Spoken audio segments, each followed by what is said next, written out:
Okay. మనం క్రితంసారి చూసినప్పుడు ఆహ్,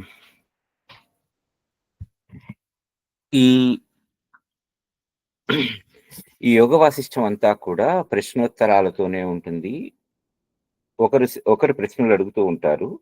ఒకరు సమాధానాలు చెప్తూ ఉంటారు. ఆ సమాధానాలతో ఆ ప్రశ్న అడిగిన వారు సంతృప్తి చెందకపోతే దానికి మరింకా ప్రశ్నలేస్తూ ఉంటారు. దానికి గురువుగారు అంటే ఆ సమాధానం ఇచ్చేవాయన్ని మనం గురువుగారు అని అంటాం. ఎందుకంటే గురువు అనే ఆయనంటే ఏంటంటే ఒక గురుత్వం వైపు నడిపించేవారు. అంటే ఒక గురుత్వము అంటే యాక్చువల్‌గా మనం చెప్పాలి అంటే, మనకి తెలుగులో ఛందస్సులో వ్యాకరణంలో గురువు, లఘువు అని ఉంటాయి. లఘువు అంటే తేలికగా ఉండేది. గురువు అంటే బరువుగా ఉండేది అని. మనం పలికేటప్పుడు కొన్ని అక్షరాలు ఒత్తి పలుకుతాం. కొన్ని అక్షరాలు చాలా తేలికగా పలికేస్తాం. అలా తేలికగా పలికే వాటిలన్నింటిని లఘువులంటాం. కాస్త ఒత్తి పలుకుతూ ఉండేటువంటి వాటిని గురువులంటాం. ఎందుకంటే అక్కడ మనం ఎక్కువ స్ట్రెస్ చేస్తాం. ఎక్కువ బరువు పెడతాం ఆ అక్షరం మీద. అలా గురువు అనే మాట ఏంటి అంటే ఎక్కువ బరువుతో ఉండేది. ఎక్కువ బరువుగా ఉండేది. అలానే ఎక్కువ ఆహ్, ఇది మన ఆహ్, ఒక గురుత్వం వైపు నడిపించేది. గురుత్వం అంటే ఒక లఘువు నుంచి అంటే తక్కువదనం నుంచి ఎక్కువదనం వైపు నడిపించటాన్ని గురువంటాం. నడిపించటాన్ని గురుత్వం అంటాం. అలా ఈ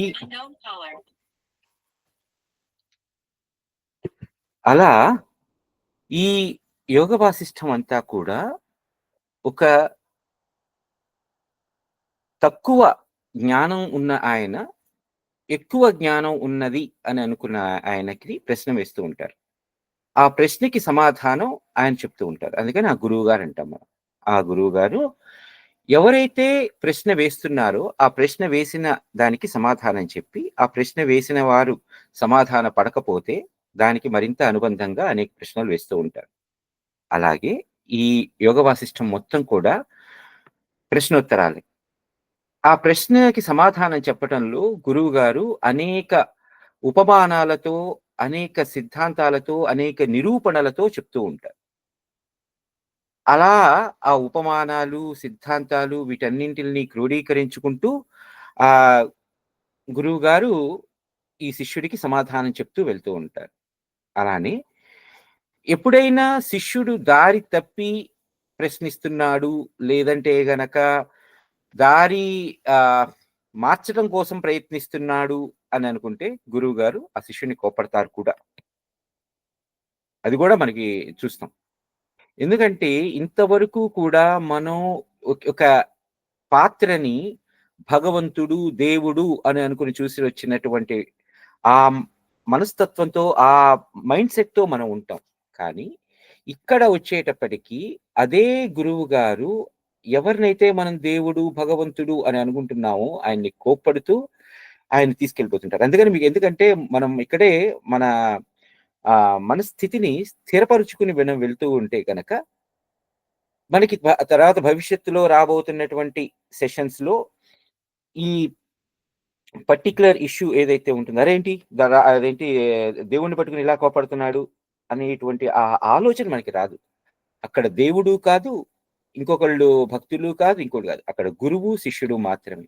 శిష్యుడు దారి తప్పి ప్రవర్తిస్తూ ఉంటే, లేకపోతే మార్గం తప్పి నడుచుకుంటూ ఉంటే, అక్కడ ఆ శిష్యుడిని కోప్పట్టం గూడా ఉంటుంది మనకి. కోప్పడటం అనేది కేవలం ఆ శిష్యుడిని దారిలో పెట్టడం కోసం మాత్రమే. అది గూడా మనం చూడబోతున్నాం. ఇక్కడ మళ్ళీ ఇంకొకటేంటి, ఇది శిష్యుడు తనంత తానుగా అడగలేదు. ఇక్కడ గురువు గారికి శిష్యుడి మీద వాత్సల్యం ఏమిటి అంటే, శిష్యుడు ఎంతో వృద్ధిలోకి వస్తాడు అని అనుకున్నటువంటి ఒక శిష్యుడు, ఒక దీనావస్థలోకి వెళ్ళిపోతే, లేదు వీడిని పైకి తీసుకురావాలి. వీడిని పైకి తీసుకొని వస్తే, వీడు మరింత మందికి ప్రయోజనకారి అవుతాడు అనేటువంటి ఒక ఆలోచనతో గురువుగారు ఆ శిష్యుడి మీద కలిగినటువంటి ఒక వాత్సల్యంతో తనంత తానుగా ముందుకు వచ్చి ఆ శిష్యుడికి ప్రబోధించినటువంటిది యోగ వాసిష్టం. కాబట్టి ఇక్కడ ఈ గురు శిష్యుల ఇద్దరి యొక్క ఆహ్, ఆ ప్రయాణాన్ని మనం తలుచుకుంటూ వెళ్తున్నాం. ఇక్కడ అలానే ఇప్పుడు యోగ వాసిష్టం గురించి మనం చెప్పాలంటే వశిష్ఠ మహర్షి రాముల వారికి చెప్పారు. రాముల వారు ప్రశ్నలేస్తున్నారు. గురువుగారు సమాధానం చెప్తున్నారు. ఆ దృష్టికోణంతో చూస్తే మనకి యోగ వాసిష్టం అనేది ఏమి ఎందుకు పనికిరాదు. ఇక్కడ కేవలం ఆహ్, గురువుగారు వశిష్ఠ మహర్షి అనుకుని, శిష్యులు మనమే అనుకుని, ఆ ప్రశ్న మనమే వేస్తున్నాము అనే భావనతో గనక మనకి చదివితే యోగ వాసిష్టం, మనకి మరింత ముందుకు తీసుకెళ్ళి, మనల్ని మరింత ఉన్నతుల్ని చేస్తుంది. ఉన్నతి అంటే ఏ రకంగా ఉన్నతి? అంటే మన ప్రస్తుత పరిస్థితి నుంచి ఆత్మోన్నతి, ఆత్మ అంటే చెప్పాను కదా! క్రితం వారం. ఆత్మ అనేదేంటంటే ఎల్లప్పుడూ కూడా స్థిరంగా ఉంటూ చరిస్తూ ఉండేది. స్థిరంగా చలించటం. అంటే ఎటువైపు చలించాలి? అనేది ఆ మార్గదర్శనం చేయించేది గురువుగారు. చలించడం అంటే ఎటైనా వెళ్ళిపోవచ్చు. కానీ లేదు నువ్వు ఈ పద్ధతిలో వెళ్ళు అనేటువంటి ఒక మార్గదర్శనం చేసేటువంటి వారు గురువుగారు. ఆ గురువుగారు చూపించినటువంటి మార్గంలో వెళ్తే ఉన్నతి కలుగుతుంది.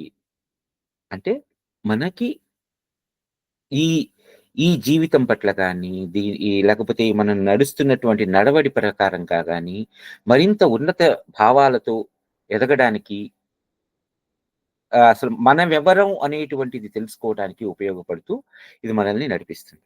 కాబట్టి యోగ వాసిష్టం అనే దాన్ని మనం ఆ దృష్టికోణంలో చూడాలి. మనమే శిష్యులమైపోయాం. మనకే అనేకమైన ప్రశ్నలొస్తాయి. ఆ ప్రశ్నలకి కొన్ని కొన్ని సార్లు మనకి మనమే సమాధానం పరుచుకున్నాం అనుకోండి. ఆ సమాధానం పరుచుకున్నప్పుడు మనంతట మనకే ఒక తప్పుడు దారిలోకెళ్ళిపోతాం. ఎందుకంటే ఆ సమాధానం మనకు ఒకసారి ఆహ్, యూ నో ఒక గాజు పలక, గాజు ముక్క లేకపోతే ఒక వజ్రం. దానికి రెండింటిని మధ్య భేదాన్ని మనం గమనించలేక గాజు ముక్క వైపు వెళ్ళిపోతే అది మనకెందుకు పనికిరానిదయిపోతుంది. అలా కాకుండా ఒక వజ్రం వైపు నడవగలిగితే, ఆ వజ్రాన్ని మనం గుర్తుపట్టగలిగేటువంటి సామర్థ్యం మనకు ఇవ్వగలుగుతుంది. ఆ గురువుగారు చూపించేటువంటి మార్గదర్శనం. అందుకోసమని మనం అట్లా వెళ్తాం. మనం లాస్ట్ టైమ్ చెప్పాం కదా! ఇందులో ఈ యోగ వాసిష్టం మొత్తం కూడా ప్రకరణాలతో ఉన్నది. రామాయణం కాండాలతో ఉంటే, భారతం పర్వాలతో ఉంటే, యోగ వాసిష్టంలో ఉండేటువంటి భాగాలని ప్రకరణాలు అంటారు. ఇవి కూడా భాగమే. అంటే డిఫరెంట్ డిఫరెంట్ సెక్షన్స్. ఎందుకు ఇలా ఉంటుంది అంటే, చదివే వాళ్ళ యొక్క సౌలభ్యత కోసం దీన్ని ప్రకరణాలుగా విభజించారు. ఓకే. సో, మొదటగా వైరాగ్య ప్రకరణం, ముముక్షు ప్రకరణం, ఉత్పత్తి, స్థితి, ఉపశమము, తర్వాత నిర్వాణం. మనకి భగవద్గీతలో కూడా ప్రారంభమయ్యేది విషాద పర్వంతోనే. అర్జున విషాద యోగం అని అంటాం. అలాగే ఇది గూడా ఒక వైరాగ్యమే. వైరాగ్య ప్రకరణంతో ప్రారంభమవుతుంది. విషాదం గాని, వైరాగ్యం గాని అంటే ఏమిటి? అంటే మనస్థితి ఒక, ఒక లో స్టేట్‌లో ఉంటుంది.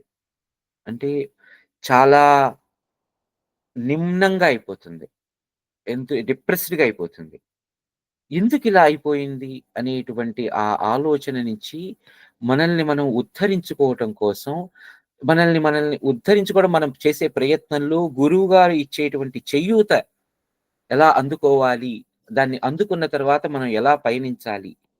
ఇదంతా కూడా ఈ ప్రయాణంలో మనం చూడబోతున్నాం. సో, అర్జున విషాద యోగంలో గూడా భగవద్గీతకి ఎందుకు కంపేర్ చేస్తున్నాను అంటే గనక, భగవద్గీతలో భగవానుడు చెప్పినటువంటి ఈ 600 ఆహ్, ఎ 618 శ్లోకాలు ఎన్నో ఉన్నాయి. శ్రీకృష్ణుల వారు చెప్పింది. మిగిలిన 65 శ్లోకాలెన్నో అర్జునుల వారు చెప్తున్నవి. కొన్ని శ్లోకాలు ఒకే ఒక శ్లోకం ధృతరాష్ట్రుల వారు, తర్వాత కొన్ని శ్లోకాలు సంజయుల వారు. అక్కడ నుంచి మనకి భగవద్గీతలో ఉన్నటువంటి 700 శ్లోకాలతో ఉన్నటువంటి ఆహ్, ఆత్మ జ్ఞానం ఏదైతే ఉన్నదో, ఇక్కడ 32,000 శ్లోకాలతో ఒక పానరామిక్ వ్యూ ఇస్తుంది మనకి. ఒక ఆహ్, ఏమంటారంటే దాన్ని, ఆ దర్శనం ఒక ఎంతో విశాలమైనటువంటి దర్శనం కలిగిస్తుంది మనకి. ఆ 700 శ్లోకాలతో ఉన్నటువంటి అదే జ్ఞానం ఇక్కడ మనకి ఒక ఎంతో ఆహ్, వైశాల్యంతో కూడినటువంటి ఒక దర్పణంలాగా ప్రతిభాసిస్తూ ఉంటుంది. అందుకోసమని ఈ 32,000 శ్లోకాలతో ఉన్నటువంటి యోగ వాసిష్టంలో. అలానే మీకు లాస్ట్ టైమ్ చెప్పాను మనం. నిర్వాణ ప్రకరణం వచ్చేటప్పటికి వశిష్ఠ మహర్షి నిర్వాణ ప్రకరణంలో రాముల వారికి చెప్తూ,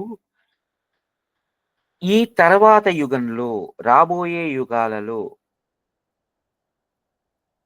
మహాభారతం అనేటువంటి ఒక గొప్ప యుద్ధం జరగబోతోంది. ఆ జరగబోవడానికి ముందర అర్జునుడనేటువంటి ఒక శిష్యునికి గురువైనటువంటి శ్రీకృష్ణుడు ఇదే ఆత్మజ్ఞానాన్ని చెప్పబోతున్నాడు. చెప్తారు అని ఆ శ్రీకృష్ణుల వారు అర్జునుల వారికి చెప్పినటువంటి ఆ ఆత్మజ్ఞానం ఏదైతే ఉందో, ఆ ఆత్మజ్ఞానం కూడా యోగ వాసిష్టంలో ఉన్నది. వశిష్ఠ మహర్షి రాముల వారికి చెప్తారు. రాబోయే యుగంలో ఈ ద్వాపరాంతంలో జరగబోయేటువంటి మహాభారత సంగ్రామానికి ముందర శ్రీకృష్ణుడు అర్జునుడికి చెప్తారు ఇదే జ్ఞానం అని. ఆల్మోస్ట్ ఇది 267 శ్లోకాలతో అదే భగవద్గీత ఇక్కడ మనకి ఉంటుంది. యోగ వాసిష్టంలో. సరే ఇక్కడి నుంచి మనం లాస్ట్ టైమ్ అంతవరకు చెప్పుకున్నాం. ఇప్పుడు ప్రారంభం చేసుకుంటూ వెళ్దాం. ఇది వైరాగ్య ప్రకరణం. వైరాగ్యం అనే మాటకు అర్థం ఏంటి? ఎప్పుడైనా ఆలోచించామా? అసలు ఈ వైరాగ్యం అనే మాట వ్యుత్పత్తి ఎలా అయింది? రాగము, రాగము, విరాగము, వైరాగ్యము. వైరాగ్యం ఉన్నవాడు విరాగి వైరాగి కదా! రాగము అంటే ఏంటి? ఒక దాని పట్ల ఇష్టం. దేనిపైనైనా ఉన్నటువంటి ఇష్టాన్ని రాగము అంటాం. ఆ ఇష్టం లేకపోవటం అది వైరాగ్యం. అంతే కదా! విరాగము. కదా! సో, ఎప్పుడైనా సరే ఇష్టం ఎవరికైనా దేనిపైనైనా ఇష్టం ఎందుకు పోతుంది? ఎందుకు కలగదు? అది ఎందుకు నశించిపోతుంది ఇష్టంని? వాళ్ళు ఎందుకు వైరాగ్యులుగా మారతారు? ఎందుకు ఎవరైనా దేని పట్లైనా ఎందుకు విరాగిలవుతారు?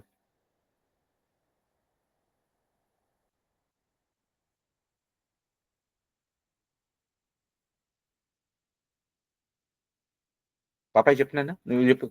ఎవరైనా దేని పట్లైనా ఎందుకు విరాగి అవుతారు? దాని మీదున్న ఇష్టం పోయినప్పుడు. ఇంకా ఎప్పుడు ఎందుకు పోవాలి దాని మీద? అంతవరకు ఉన్నటువంటి ఇష్టం ఎందుకు పోయింది ఇప్పుడు దాని మీద?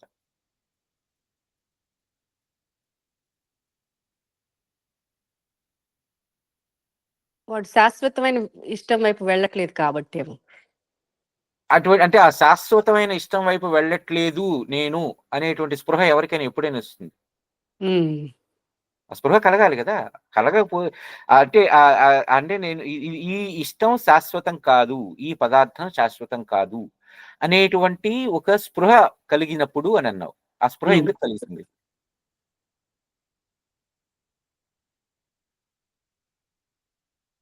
వాడు నేర్చుకోవడానికి రెడీగా ఉన్నాడు. అసలు నేర్చుకోవడానికి రెడీగా ఉన్నాడంటే ముందర స్పృహ కలిగితేనే కదా! అవును. అవును.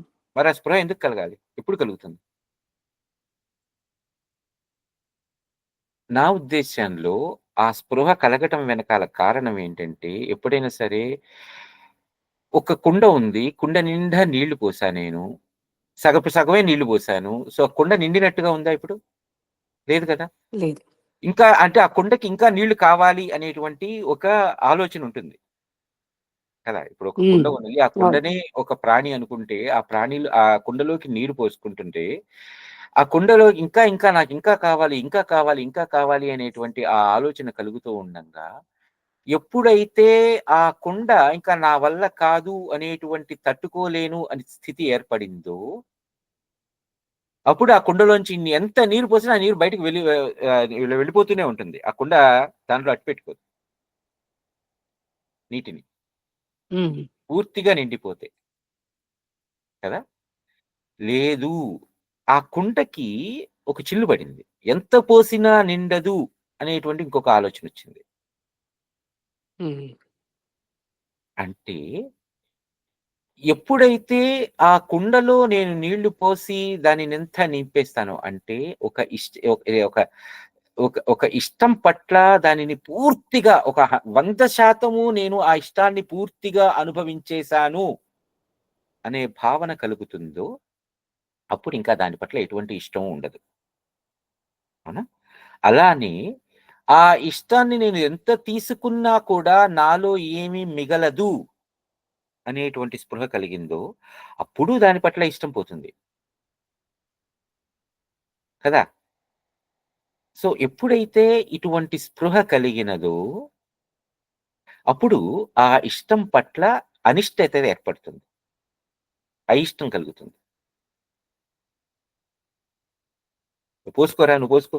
ఎంత పోసుకున్నా నాకు పనికిరాదు" అనేటువంటి ఒక ఆలోచనొస్తుంది. ఆ ఆలోచనొచ్చినప్పుడు తర్వాత ఇంకా అక్కడితో ఆగిపోతే ఇంకా ఏం పర్వాలా. ఓకే. నువ్వెంతైనా పోసుకో. నేను ఇలానే ఉంటాను అనేటువంటి ఆలోచనతో ఆగిపోతే కాదు. ఇంకా ముందుకు వెళ్ళగలిగితే, అరే! ఎంత పోసినా కూడా ఇది ఇలా కావట్లేదు అంటే, దీని వెనకాల ఇంకా నాలో ఏం మిగిలింది అనేటువంటి ఒక ఆలోచనొస్తే, అప్పుడు నాకేం కావాలి అనేటువంటి ఇంకొక ఆలోచన వస్తుంది గదా! అంటే ఒక బీజం నేలలో పడిన తర్వాత, ఆ బీజం ముందర ఒక చిన్న విత్తుగా ప నేలలో పడినది ముందర ఒక చిన్న మొలకలాగా వచ్చి, ఆ మొలక వేరయ్యి, ఆ వేరు భూమిలోనికి పోతూ, పోతూ, పోతూ ఇంకా, ఇంకా, ఇంకా విశాలమైపోయి అప్పుడు నేల చీల్చుకొని పైకొస్తుంది. అంటే ఆ నేల చీల్చుకుని రావడానికి, పైకి రావడానికి ముందరే ఆ విత్తు పడేటువంటి యాతన ఏదైతే ఉందో, ఆ మొక్క అది ఆ మొక్క కావడానికి ముందర ఆ విత్తు పడేటువంటి యాతన ఏదైతే ఉందో, ఆ యాతన వైరాగ్యం. ఎందుకంటే, ఇంక నా వల్ల కాదు ఇది. ఇది నాకక్కరలేదు అని నాకు కావలసినది ఏదో ఇప్పుడు పైకి వచ్చింది ఇప్పుడు ఆ మొక్క. ఇప్పుడు నాకు కావాల్సింది ఇది అని ఆ నేలని చీల్చుకొని పైకొచ్చింది చూసారా? అది ఆ మొక్కకున్నటువంటి, ఆ విత్తుకున్నటువంటి ఆశ. అయితే ఆ విత్తు అలా నేల చీల్చుకొని పైకి రావటానికి మునుపే ఆ భూమి లోపలే ఆ విత్తు పడినప్పుడు అది ఎంత యాతన పడింది? తనలో తాను ఎంత అంతర్మథనం చెందింది? అంత అంతర్మథనం చెంది, చెంది, చెంది ఎప్పటికో అప్పటికి ఇంకా ఒక బయటికొచ్చేద్దాము అనేటువంటి ఒక విచ్చిత్తి కలిగి పైకొచ్చింది. ఇప్పుడు దానికి కావలసిన జ్ఞానం బయటికి అందటానికి సిద్ధంగా ఉంది. బయట సూర్యరశ్మి అంత పడుతున్నప్పుడు, ఆ చిగిర్చిన అప్పుడే తల పైకెత్తినటువంటి మొక్క, ఆ సూర్యరశ్మిని, ఆ బయట ఉన్నటువంటి నీటి తేమని, ఆ బయట ఉన్నటువంటి గాలిని ఇదంతటిని తీసుకుంటూ ఇంకా ఇంకా ఎదుగుతుంది. అంటే ఆ లోపల పడేటువంటి ఆ యాతన అంతా కూడా నేల లోపల పడేటువంటి ఆ యాతన అంతా కూడా ఒక వైరాగ్యం.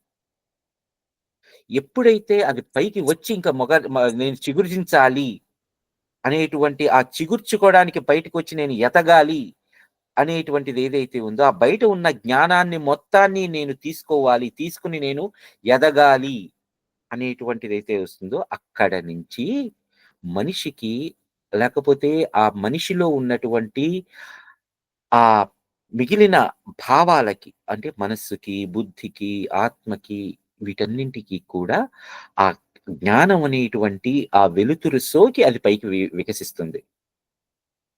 ఆ వికసించటానికి మునుపు జరిగినటువంటి ఆ యాతన, ఆ ప్రయత్నం అదంతా కూడా వైరాగ్యం. సరే. ఈ వైరాగ్య ప్రకరణ అంటే ఇప్పుడు ఇదంతా గూడా ఈ వైరాగ్య ప్రకరణం అనేది ఏంటి అంటే, ఒక శిష్యుడికి తనలో తాను కలిగినటువంటి ఒక యాతనని చూపిస్తుంది. ఎందుకు కలగాలి? ఎవరికైనా ఎందుకు కలగాలి ఆ ఆలోచన? అది వైరాగ్య ప్రకరణం. ఇప్పుడు మనకు కూడా అంతే. ఎప్పుడైనా ఒక్కొక్కసారి మనకు కూడా కూర్చుంటే అరే! ఏం చేస్తున్నా నేను? అనేటువంటి ఒక ఆలోచనొస్తుంది. కానీ తర్వాత ఆ ఆలోచన మనలో కుదురుకొనదు. తర్వాత ఇంకొక దానికి మరలిపోతుంది. అలా కాకుండా అదే ఆలోచనని మనలో మనం కుదుర్చుకొని ఏం చేస్తున్నాను నేను? నేను ఎవరు? ఎలా ఎలా ఉన్నతమైన స్థితికి వెళ్ళాలి? నేను ఎవరు అనేది నేను ఎలా తెలుసుకోవాలి? అనేటువంటి ఆ ఆలోచన మనలో కుదురుకొని, ఆ ఆలోచనలోనే మనల్ని మనం ఉన్నత స్థితికి చేర్చుకోవాలి అనే తపన ఏదైతే ఉన్నదో, ఆ తపన మనకి ఉన్నతమైనటువంటి మనల్ని మరొక స్థితిలోకి తీసుకెళ్ళగలుగుతుంది.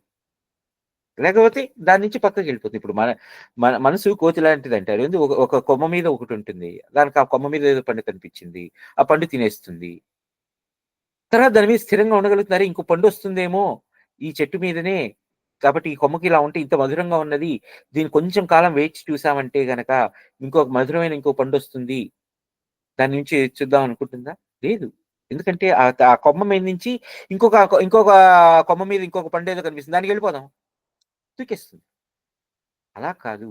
ఈ కొమ్మ మీద ఉన్న పండు చాలా బావుంది. దీన్ని ఆధారంగా చేసుకొని మనం ఇక్కడే ఉందాం అనేటువంటి ఆలోచన ఉండదు.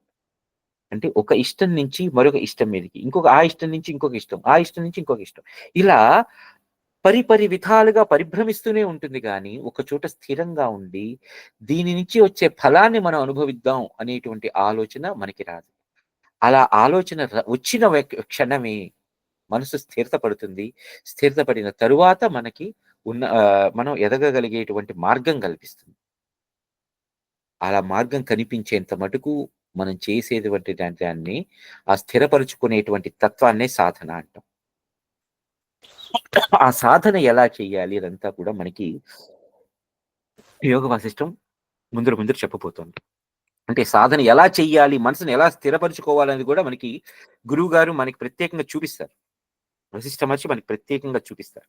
అది కూడా ఆయనే నేర్పిస్తారు. అంటే ముద్ద కలపటి అన్నం పెట్టి కంచంలో అన్నం పెట్టి కూర పప్పు ఇవన్నీ వేసి తినరా అనేది కాకుండా, ఆఖరికి ఆ కూరని ఏ పరిమాణంలో, ఎంత అన్నంలో కలుపుకొని తింటే అది మరింత రుచికరంగా ఉంటుంది అనేది బోధించటమే కాకుండా, దాన్ని ముద్దలు చేసి నోటికి అందించటమేతోటి ఆ గోరు ముద్దలు తినిపించేటువంటి ప్రేమ, అంత వాత్సల్యం ఒక గురువు గారు శిష్యుడి పట్ల చూపిస్తారు ఇందులో. కాబట్టి మనం దానిని ఎంతో రుచికరమైనటువంటి ఈ ప్రసాదాన్ని మనం ఆస్వాదిస్తూ వెళ్దాం. ముందరగా ఎవరికి నమస్కారం చేసుకుంటున్నాం? మంగళాచరణ చెప్పుకొని వెళ్దాం. యతః సర్వాణి భూతాని ప్రతిభాంతి స్థితాని చ యత్రైవోపశమం యాంతి తస్మై సత్యాత్మనే నమః. జ్ఞాతా జ్ఞానం తథా జ్ఞేయం ద్రష్టా దర్శన దృశ్యభూః కర్తా హేతుః క్రియా యస్మాత్ తస్మై జ్ఞప్తాత్మనే నమః. స్ఫురంతి సీకరా యస్మాదానందాస్యాంబరే వనౌ సర్వేషాం జీవనం తస్మై బ్రహ్మానందాత్మనే నమః. ఈ శ్లోకాలన్నిటిలోనూ చివర ఎవరికి నమస్కరిస్తున్నాం? సత్యాత్మనే నమః, జ్ఞప్తాత్మనే నమః, బ్రహ్మానందాత్మనే నమః. ఎవరికి నమస్కరిస్తున్నాం? ఆత్మకి నమస్కరిస్తున్నాం. ఆత్మకి నమస్కరించుకుంటూ వెళ్తున్నాం. ఆత్మ అనే మాటకి మనం అర్థం కూడా చెప్పుకున్నాం. మామూలు నిఘంటు అర్థం ఏంటంటే ఆత్మ అంటే సెల్ఫ్ అని, లేకపోతే నేను అని, లేకపోతే మనిషిలో ఉండేటువంటి ప్రాణం అని, ప్రాణిలో ఉండేటువంటి ప్రాణం, మనిషి అనే కాదు, ఏదైనా సరే ప్రాణిలో ఉండేటువంటి ప్రాణం అని, దీనికన్నింటికి వెళ్తున్నాం. రైట్? అంటే సర్వోత్కృష్టమైనటువంటిది. అలానే అన్నింటికన్నా మించినటువంటిది, అన్నింటిలోనూ నిండినటువంటిది. సత్ అనే మాటకి అర్థం ఏంటి? ఉన్నది. అసత్ ఉండకుండా ఉన్నది. అంతే కదా! అంటే లేనిది అని అర్థం. ఉన్నది, లేనిది అని అనుకుంటూ వెళ్తున్నాం. ఉన్నది, లేనిది ఏమిటి? సదసత్ స్వరూపాత్మనే నమః అంటాం. అంటే ఉన్నట్టు ఉంటాడు, లేనట్టు ఉంటాడు. సదసద్రూపాయ నమః అంటే కనిపించే రూపానికి, కనిపించని రూపానికి కూడా నమస్కారం అండి అని చెప్పుకుంటూ వెళ్తాం. అంటే కనిపించకుండా ఉన్నదెవడు? అద్దంలో మనల్ని మనం చూసుకుంటే, మనకు మనం కనిపిస్తున్నామా? అంటే లేకపోతే ఈ మనం ఉన్నటువంటి ఈ శరీరం కనిపిస్తున్నదా మనకి?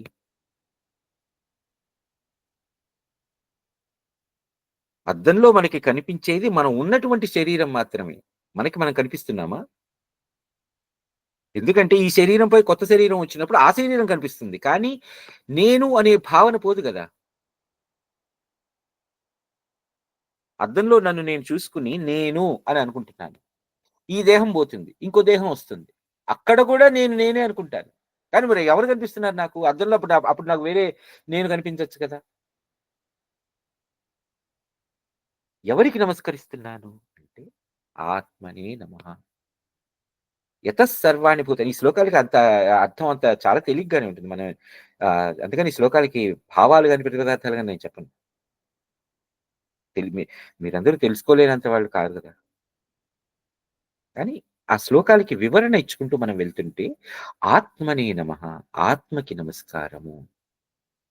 అంటే ఆత్మ అనే మాటకి అర్థం మనం క్రితసారి చెప్పుకున్నట్టుగా ఆత్మ అనే మాటకి అర్థం ఏంటి మనకి క్రితంసారి చెప్పుకున్నట్టుగా ఎల్లప్పుడూ స్థిరంగా చలిస్తూ ఉండేది, మార్పు చెందుతూ ఉండేది. అంటే ప్రతి నిమిషం, ప్రతి క్షణం మార్పు మారుతూనే ఉంటుంది. అలా మార్చేటువంటిది గుణం ఏదైతే ఉన్నదో దాన్ని మనం ఆత్మ అంటాం. ఆ గుణానికి పెట్టుకున్న పేరు దాన్ని. అంతేగాని దాన్ని ప్రత్యేకంగా ఒకళ్ళు వెళ్లి దానికి నామకరణం, బారసాల చేయలేదు గదా! ఆ గుణానికి మనం ఏదో ఒక రిఫరెన్స్ ఇచ్చుకోవాలి కాబట్టి, ఆ రిఫరెన్స్ కోసం మనం దానిని ఆత్మ అనుకున్నాం. మన ఆల్జీబ్రాలో చెప్పుకున్నప్పుడు ఒక వాల్యూ, ఎక్స్ అనుకుంటాం కదా! ఆ ఎక్స్ ఇది. ఆ ఎక్స్ దీన్ని మీరు ఏ అది ఎక్స్‌నే నమః అనుకోండి. మీ ఇష్టం. శక్తియే అనుకోండి. ఆత్మే అనుకోండి. నేను అనుకోండి. ఇంకోటేదైనా అనుకోండి. చిత్ అనుకోండి. సత్ అనుకోండి. ఏదైనా అనుకోండి. ఆ చైతన్య స్వరూపం ఏదైతే ఉందో దానికి మనం నమస్కారం చేసుకుంటూ వెళ్తున్నాం. దాని గురించి మనం ఇంకా వివరంగా తెలుసుకోబోతున్నాం అది. ఇప్పుడు ప్రారంభమవుతుంది. మనం ప్రతిసారి చెప్పుకున్నట్టుగానే యోగ వాసిష్టం అనేది ఒకళ్ళకి సందేహం వస్తుంది. ఆ సందేహాన్ని గురువుగారు తీరుస్తారు. ఇక్కడ ప్రారంభం ఎలా అవుతుంది అంటే, ఒక శిష్యుడు ఒక గురువుగారిని ప్రశ్నిస్తున్నారు. ఏంటంటే, మోక్షస్య కారణం కర్మ వా, జ్ఞానం వా, మోక్ష సాధనం. ఉభయం వా వినిశ్చిత్య ఏకం కథయ కారణం. ఎవరడిగారు? సుతీక్ష్ణ మహర్షి అగస్త్య మహర్షి దగ్గరిని ఎళ్లి అడిగారు. ఒకసారి ఒకానొక సమయంలో అగస్త్య మహర్షి ఇక్కడ మనకి సాధారణంగా అగస్త్యుల వారు అంటాం. ఇక్కడ అగస్తి 2 ఒకటే. ఇద్దరు ఒకటే. ఆ అగస్త్యుల వారే. అగస్తి. మనకు అగస్త్య మహర్షి చరిత్ర మనకి రామాయణంలో వస్తుంది. మహాభారతంలో కూడా వస్తుంది. అగస్త్య మహర్షి చరిత్ర నాకు అక్కడ కూడా వస్తుంది. సరే నేను ఇప్పుడు అక్కడికి వెళ్ళట్లేదు. కానీ అగస్త్య మహర్షిని సుతీక్ష్ణ మహర్షి వెళ్తారు. మనకి సుతీక్ష్ణ వారు ఈ పేరు మనం రామాయణం అరణ్యకాండలో వింటాం. ఫస్ట్ టైం వెళ్ళినప్పుడు రాముల వారు ఆ దండకారణ్యంలోకి వెళ్తున్నప్పుడు మొట్టమొదట దర్శించిన మహర్షి సుతీక్ష్ణ మహర్షి. మనకి అరణ్యకాండ ప్రారంభంలో వస్తారు. ఆ సుతీక్ష్ణ మహర్షి అగస్త్య మహర్షి దగ్గరికి వెళ్ళి, స్వామి మోక్షానికి కారణం ఏమిటి? కర్మ, జ్ఞానమా? ఏమిటిది? లేకపోతే రెండూనా? ఏదో వీటిని నిశ్చయించి చెప్పండి. ఒకటి చెప్పండి. కర్మ ఏంటి? కర్మ అంటే ఏమిటి? జ్ఞానం అంటే ఏంటి? ఈ రెండిటిని లేకపోతే 2 కలిపితే మోక్షం అంటే ఏమిటి? అని అడిగినటువంటి ప్రశ్నకి అక్కడ ప్రారంభమవుతుంది మనకి ఒక సందేహం. అక్కడి నుంచి మనకి వస్తుంటే, దానికి సమాధానం అగస్త్య మహర్షి ఏం చెప్తారంటే, "నాయనా పక్షి ఎగరాలి అంటే 2 ఉండాలి. 2 రెక్కలు ఉంటేనే పక్షి ఎగరగలుగుతుంది. అలానే కేవలాత్ కర్మణో జ్ఞానాన్నహి మోక్షోऽపి జాయతే తథైవ జ్ఞాన కర్మాభ్యాం జాయతే పరమం పదం. ఏదో ఒక్కటే కారణం అని మనం చెప్పలేం. కర్మే కారణం లేదా జ్ఞానమే కారణం అని చెప్పలేం. జ్ఞాన కర్మాభ్యాం జాయతే పరమం పదం. 2 కూడా కావాలి. జ్ఞానము, కర్మ. జ్ఞానం అంటే ఏంటి? కర్మ అంటే ఏంటి? ఆ 2 మనకి తెలుసుకుంటేనే మనకి మోక్షానికి క మ కా స కారణం దొరుకుతుంది. మోక్షానికి మార్గం దొరుకుతుంది అని ఒక కథ చెప్తూ పూర్వం అగ్నివేశ్య మహర్షి అని ఒకాయనున్నారు. ఆయన కుమారుడి పేరు కారుణ్యుడు. ఆ కారుణ్యుడు ఆయన చదువుకోవాల్సినటువంటి చదువులన్నీ చదువుకున్నారు. వేదాంగాలన్నీ చదువుకున్నారు. ఉపనిషత్తులు చదువుకున్నారు. అన్నీ చదువుకున్నారు. చదువుకున్న తర్వాత ఆయనలో ఒక నైరాశ్యత ఏర్పడింది. ఏం చేయాలి నేను? ఇప్పుడు ఏం చేస్తున్నాను? ఏం చెయ్యాలి? అనేటువంటి ఒక నిరాశా దృక్పథం ఏర్పడింది ఆయనకి. సో, ఆయనేం చేశారు? ఆ కారుణ్యుడు చెయ్యాల్సిన నిత్య నైమిత్తిక కర్మలన్నిటిని వదిలేశారు. చేయట్ల. చెయ్యకుండా లేస్తున్నారు, నిద్రపోతున్నారు, తింటున్నారు, మిగిలిన పనులేవో చేసుకుంటున్నారు గానీ, రోజువారీ చేయాల్సినటువంటి ఆ ఆశ్రమంలో ఉన్నటువంటి అంటే ఆశ్రమం అంటే ఇప్పుడు మనకి బ్రహ్మచర్య, గర్హస్థ్య లేకపోతే వానప్రస్థ, సన్యాస. ఈ 4 ఆశ్రమాలలో చేయవలసినటువంటి కర్మలేవైతే ఉన్నాయో, ఆ కర్మలేమీ లేకుండా చాలా నిరాశ వహించి, ఒక నైరాశ్యత నిండిపోయిన మనస్తత్వంతో ఉండిపోయి, ఆయన ఏమీ చేయకుండా కూర్చొనున్నారు. కూర్చుంటే, అప్పుడు ఆ అగ్నివేశ్య మహర్షి కొడుకు దగ్గరికొచ్చి, "ఇలా ఏం చేయకుండా ఉన్నావేంటి నాన్న" అని అడిగారు. "అకర్మ నిరతః సిద్ధిం కథం ప్రాప్స్యసి తద్వద, కర్మణోస్యాన్నివృత్తేః కిం కారణం తన్నివేద్యతాం." ఎందుకు ఇలా పని చేయకుండా ఉన్నావు?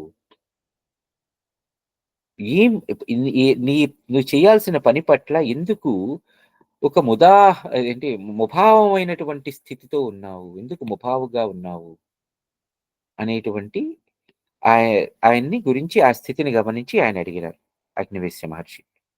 అడిగితే ఆ కారుణ్యుడు చెప్తున్నారు. ఆయన సందేహం ఏమిటంటే, "నేను యావజ్జీవం అగ్నిహోత్రం నిత్యం సంధ్యాముపాసయేత్ ప్రవృత్తి రూపో ధర్మోయం శృత్యా స్మృత్యా చ శృత్యా స్మృత్యా చ శోధితః. నా ధనేన భవేన్మోక్షః కర్మణా ప్రజయా న వా త్యాగమాత్రేణ కిం త్వేకే యతయోష్ణంతి చ అమృతం." నేను చేయాల్సిన పని ఏంటంటే, ధనం వలన కానీ, కర్మల వలన కానీ, లేకపోతే భార్యతో సంగమించి సంతానోత్పత్తి వలన గాని మోక్షం నాకు లభించదు. అలానే సర్వకర్మ స సంత్యా సర్వకర్మ సన్యాసం వలననే వాటి సంత్యాగం వలనే సమ్యక్ త్యాగ వలననే నాకు అమృతత్వం పొందారు చాలామంది. మరి ఈ రెండింటిలో నేను ఏం చేస్తే నాకు మోక్షం కలుగుతుంది? నేను దేన్ని అనుసరించాలి? అని ఒక సందేహంతో కూడినటువంటి మనస్సుతో ఉన్నాను. మానసిక స్థితి నాది సందేహ స్థితిలో ఉన్నది. ఏం చెయ్యాలి? అని అడిగినటువంటి ఆ కారుణ్యుడికి తండ్రి మరొక కథ ఒక విషయాన్ని చెప్తున్నారు ఒక వృత్తాంతంతో. ఆ వృత్తాంతం ఏమిటి? మొట్టమొదట మనకి ఎక్కడ ప్రారంభమైంది? సుతీక్ష్ణ మహర్షి దగ్గరికి వెళ్లి అకిస్త మహర్షి దగ్గరికి వెళ్లి సుతీక్ష్ణుల వారు అడిగిన ప్రశ్న. అక్కడి నుంచి కారుణ్యుల వారు తండ్రి అయినటువంటి అగ్నివేశ్య మహర్షిని అడిగినటువంటి ప్రశ్న. అక్కడి నుంచి అగ్నివేశ్యుల వారు ఇప్పుడు సురుచి అనేటువంటి ఒక అప్సరస యొక్క కథ చెప్తున్నారు. చెప్తూ పూర్వం హిమాలయ పర్వత సానువుల్లో గంగా నది పుట్టినటువంటి ఒక ప్రదేశంలో సురుచి అనే ఒక అప్సరస కూర్చొని ఉన్నది. ఆమె ఆ సమయంలో ఆకాశంలో వెళ్తున్నటువంటి ఒక దైవ విమానం వైపు చూసింది. ఆ దైవ విమానంలో ఒక దేవదూత ఉన్నారు. ఆ దేవదూతని పిలిచిందావిడ. పిలిచి, "ఎక్కడికెళ్తున్నారు స్వామి మీరు" అని నాకు చెప్పండి అని అడిగింది. ఎందుకు అడగాలి ఆవిడ? కూర్చున్నోడు కూర్చోవచ్చుగా అడిగింది. ఎందుకంటే మనకి యోగ వాసిష్టం రావడానికి ఆవిడ అడిగింది. అప్పుడు ఆహ్, ఆ దేవదూత నేను ఇలా ఒక రాజు దగ్గరికెళ్తున్నాను. రాజుని కలవడానికి వెళ్తున్నాను. ఆ రాజు దగ్గరికెళ్ళి ఆయన్ని తీసుకొని నాకు తీసుకురమ్మనమని స్వర్గానికి తీసుకురమ్మనమని ఇంద్రుల వారు చెప్పారు. చెబితే ఆ రాజుని తీసుకురావడానికి వెళ్తే, ఆ రాజుగారు ఇలా అంటున్నారు, "ఓ దేవదూత! నువ్వొచ్చినందుకు చాలా ధన్యవాదాలు. కానీ ఒక విషయం చెప్పు. ద్వైత భేదం ఉన్న ఆ స్వర్గాన్ని నాకు అక్కర్ల. ఏముంటుంది ఆ స్వర్గంలో? అంటే పుణ్యం చేసిన వాళ్ళు ఉంటారు. మరి స్వర్గానికి పాపం చేసిన వాళ్ళు ఎక్కడికి వాళ్ళు గూడా వస్తారా? లేదు, లేదు. వాళ్ళు స్వర్గానికి రారు. వాళ్ళు నరకానికెళ్తారు. అంటే ఏమిటిప్పుడు? అంటే నువ్వు పుణ్యం చేసుకొనున్నావు. కాబట్టి నువ్వు స్వర్గానికొచ్చి సుఖాలు అనుభవించు. మరి సుఖాలన్నీ అయిపోయిన తర్వాత? అనుభవించాల్సిన సుఖాలన్నీ అయిపోయిన తర్వాత? ఏముంది మళ్ళీ భూమి మీద పుడతావు. మళ్ళీ రాజు అవుతావు. మరి నరకానికి పోతే? నరకంలో నువ్వు చేసిన పాపాలన్నీ ఉంటే, ఆ పాపాలు ఏవైతే ఉన్నాయో వాటిని ప్రక్షాళన చేసి మళ్ళీ ప్రక్షాళన చేసి పంపిస్తారు. ఎక్కడికి పంపిస్తారు? మళ్ళీ భూమి మీదకే పంపిస్తారు. మళ్ళీ అక్కడే పుడతావు. అంటే ఏది చేసినా కూడా కర్మ ఫలం ఏదైనా కూడా మళ్ళీ చివరికి ఆ కర్మ ఫలం పూర్తయిన తర్వాత మళ్ళీ భూమి మీద పుట్టడం మరి మళ్ళీ ఆ కర్మలే చేయటం వాటికి సంబంధించిన ఫలితాలేవో అనుభవించడం. అది పుణ్యకర్మలైతే స్వర్గానికెళ్ళటం, పాపకర్మలైతే నరకానికెళ్ళటం. ఏదైతేనే ఒక కర్మేగా. కర్మ. ఏదో ఒక కర్మ. ఒక కర్మ స ఒక కర్మ యొక్క ఫలం బంగారు గొలుసులతో కట్టేయడం అయితే, ఇంకో కర్మఫలం బాగా కాలిన ఇనుప గొలుసులతో కట్టేయడం. ఈ ఈ రెండింటిల నుంచి పైకొచ్చి చూస్తే, అక్కడ ఏదో ఒక గొలుసుతో కట్టేసి లాక్కెళ్ళి ఏదో ఒకటి చేసి అనుభవించి మళ్ళీ కింద పడేయటమే. కదా! అంటే మళ్ళా పుట్టటం, మళ్ళా కర్మలు చేయటం, మళ్ళీ ఆ కర్మ ఫలాలు అనుభవించటం, ఆ కర్మ ఫలాలు అనుభవించిన తర్వాత మళ్ళీ పుట్టడం, మళ్ళీ చేయటం. ఈ చక్రం ఏదైతే ఉందో దీని భ్రమణం ఆగదా? ఎక్కడో ఒక చోట ఆగదా? లేకపోతే ఇది ఇంతే ఇలానే ఉంటుంది కాబట్టి దీన్ని అనుభవించాలా? ఇది ఆయనకొచ్చిన ప్రశ్న ఆ రాజుగారికి.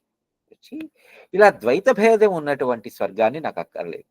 మళ్ళీ అక్కడికెళ్తే ఒక పుణ్యంలో ఇంత పుణ్యం చేసుకున్నావు కాబట్టి నీకింత ఫలం. ఇంకా పుణ్యం చేస్తే ఇంకా ఎక్కువ పుణ్యం చేస్తే ఇంకా ఎక్కువ ఫలం. ఒక చోట నిమ్మ ఫలం, ఇంకో చోట దానిమ్మ ఫలం. 2 ఫలాలే. వాటి యొక్క పరిణామాలు, పరిమాణాలు తేడా. కదా! వాటిని ఇంకా దాటి పైకి వెళ్లి చూస్తే. ఇవన్నీ నాకక్కర్లేదయ్యా! నేనేదో ఇదేదో ముక్కు మూసుకొని నేను తపస్సు చేసుకుంటున్నాను. నువ్వు నాకు స్వర్గం ఇవ్వద్దు, నరకం ఇవ్వద్దు, నువ్వేం అక్కర్లేదు నువ్వెళ్ళిరా అన్నాడు. ఈయన నేను మళ్ళీ స్వర్గానికి వెళ్ళాను. మా ఇంద్రుల వారు ఆహ్, లేదు వెళ్లి తీసుకొని రా అనన్నారు. అంటే మళ్ళీ వెళ్తున్నాను అనన్నారు. ఇంతకీ ఆ రాజు పేరేంటి అంటే అరిష్టనేమి అనేటువంటి ఆ అరిష్టనేమి అనే మహారాజు ఆ దేవదూతతో నాకక్కర్లేదయ్యా గుణదోషాచకే తత్ర స్వర్గే వదం మమ ఆగ్రతః. గుణదోషాచకే తత్ర స్వర్గే వద మమాగ్రతః జ్ఞాత్వా స్థితిం తు తత్రత్యాం కరిష్యేహం యథారుచి. మళ్ళీ వాళ్ళ చేసినటువంటి పుణ్యకర్మలు, పాపకర్మలు వాటిలో ఉత్తమ, మధ్య, నీచ పుణ్యకర్మాల్లో కూడా మళ్ళీ నీచ కర్మాలుంటాయి. అంటే క్లాసిఫై చేసి వాటిని. ఇలా అక్కర్లేదయ్యా స్వామి నాకక్కర్లేదు మీరెళ్ళిపోండి అని చెప్తే, ఇంద్రుల వారి దగ్గరికెళ్తే ఇంద్రుల వారు లేదు లేదు అయితే ఇతనికి ఇంత వైరాగ్యం కలిగింది అంటే గనక ఆ జ్ఞానం ఏదైతే తెలుసుకోవాలో ఆ తర్వాత నెక్స్ట్ స్టెప్ ఏదైతే ఉందో దానికోసం అది తెలుసుకోవటం కోసం ఆ అరిష్టనేమిని వాల్మీకి మహర్షి దగ్గర దింపిరా. వాల్మీకి మహర్షికి నా మాటగా చెప్పు. ఇతనికి తత్వాన్ని బోధించు అనే మాట నాకు చెప్పు అని చెప్పి చెప్పారు. మహర్షే త్వం వినీతాయ రాజ్ఞేస్మై వీతరాగిణే న స్వర్గమిచ్చతే తత్వం ప్రబోధాయ మహామునే. న స్వర్గమిచ్చతే తత్వం ప్రబోధాయ మహామునే. ఓ మహాముని, ఈతనికి మీరు తత్వాన్ని బోధించండి. అది తత్వం అంటే ఏమిటి? తత్వజ్ఞానం అంటారు. తత్వం అంటే అంతే అనుకున్నాము లాస్ట్ టైం. మనకి వేదాలలో 4 మహావాక్యాలుంటాయి. మొట్టమొదటి తత్వం అసి అని. తత్వమసి. రైట్? తత్ త్వం. అది నువ్వే. అది అంటే ఏది? కనిపించే ప్రతీదీ, కనిపించనిది ప్రతీదీ, వాసన చూసే ప్రతీదీ, వాసన చూడగలిగే ప్రతీదీ, చూడలేనిది, నోటికి రుచిగా కలిగించేది, రుచి కలిగించనిది, రైట్? స్పర్శకి అందేది, అందనిది, చూపుకి అందినది, అందనిది, ఇలా 5 జ్ఞానేంద్రియాలకి అందేవి, అందనివి, ఆ అందిన వాటిని గుర్తించగలిగేది, ఇలా ఏదైతే ఉన్నదో అలా కనిపించే ప్రతీదీ, కనిపించనిది మళ్ళీ ప్రతీదీ నువ్వే అయ్యున్నావు. తత్వమసి. అది ఎలా తెలుసుకోవాలి? అది ఇప్పుడు ఎవరో చెప్పారు కాబట్టి తత్వమసి, తత్వమసి అనుకుంటే తత్వం మసి అయిపోతుంది కదా! అలా కాకుండా దాన్ని అనుభవించగలగాలి. ఆ అనుభవంలోకి తెచ్చుకోగలగాలి. రమణ మహర్షి లాంటి వారుంటారు. మనకి చెప్పే లాస్ట్ మనం అనుకున్నాం అనుకుంట సెషన్‌లో. అడుగడుగునా మనకి రమణ మహర్షి కనిపిస్తూనే ఉంటారు యోగ వాసిష్టం చదువుతుంటే. ఆయనకి దర్శనం మనకి మనసులో అలా అయిపోతూ ఉంటుంది. కళ్ళు మూసుకుంటే ఆయన కనిపిస్తూ ఉంటారు రమణ మహర్షి. అది దాన్ని అనుభవంలోకి తెచ్చుకోగలగాలి అంటే ఏంటి? అంటే ప్రతి నిమిషము కూడా అవతల వస్తువు ఏదైతే ఉన్నదో, ఆ వస్తువులో నేనే ఉన్నాను అనేటువంటి ఒక భావనతో మనం సాధన చేసుకోగలుగుతూ వెళ్తూ ఉంటే, దాని ఆ వస్తువు ఎటువంటి అనుభవాన్ని కలుగుతోందో అది మనలో మనం అనుభవించగలుగుతూ ఉంటే, ఆ సాధన మనల్ని ఎంతో గొప్ప స్థితికి చేరుస్తుంది. నిన్ను నువ్వు ఎవరో తెలుసుకోగేటువంటి స్థితిలోకి తీసుకెళ్తుంది. అది తత్వం అసి అని. అటువంటి తత్వాన్ని అంటే ఆ తెలుసుకోవడానికి మార్గం ఏదైతే ఉందో, ఆ తత్వ జ్ఞానాన్ని బోధించవయ్యా ఓ వాల్మీకి మహర్షి ఈ అరిష్టనేమికి అని ఇంద్రుల వారు దేవదూతకి తన మాటగా చెప్పి పంపించారు. అలా ఆ అరిష్టనేమిని వాల్మీకి మహర్షి యొక్క ఆశ్రమంలో దింపి వస్తున్నాను అని అడిగినప్పుడు అప్పుడు అరిష్టనేమి ఆ వాల్మీకి మహర్షి దగ్గరికి వచ్చి ఆయనకి నమస్కరించినటువంటి ప్రశ్న ఏంటయ్యా అంటే, భగవన్ ప్రష్టుమిచ్చామి తదవిఘ్నేన మే వద సంసార బంధ దుఃఖాత్తే కథం ముంచామి తద్వద. స్వామి, నేను మిమ్మల్ని అడుగుదాం అనుకుంటున్నది ఒకటి ఉన్నది. నాకు అది అవిఘ్నంగా సమాధానం అవ్వాలి. అంటే ఎటువంటి అంతరాయము లేకుండా సమాధానం ఇవ్వండి అంటే, దాని యొక్క పూర్తి జ్ఞానాన్ని నాకు ఎక్కడా కూడా అంతరాయం ఇవ్వకుండా దాన్ని పూర్తిగా చెప్పండి. సంసార బంధ దుఃఖార్తే కథం ముంచామి తద్వద. ఈ సంసార బంధ దుఃఖాల నుంచి, ఆర్తుల నుంచి నేను ఎలా బయటికి రాగలను అనేటువంటి ప్రశ్న. అప్పుడు వాల్మీకి మహర్షి దేనికైనా సరే ఇప్పుడు అదే దీపం అంటే ఏంట్రా అంటే ఇప్పుడు కాంతి గురించి చెప్పండి అని అన్నారనుకోండి. ఎలా చెప్తాం మనం కాంతి గురించి? లేకపోతే ఒక చోట గీత గీసి ఇది చిన్న గీత అని అన్నాము. ఎలా చెప్తాం దాని చిన్న గీతకి అది చిన్న గీత అని?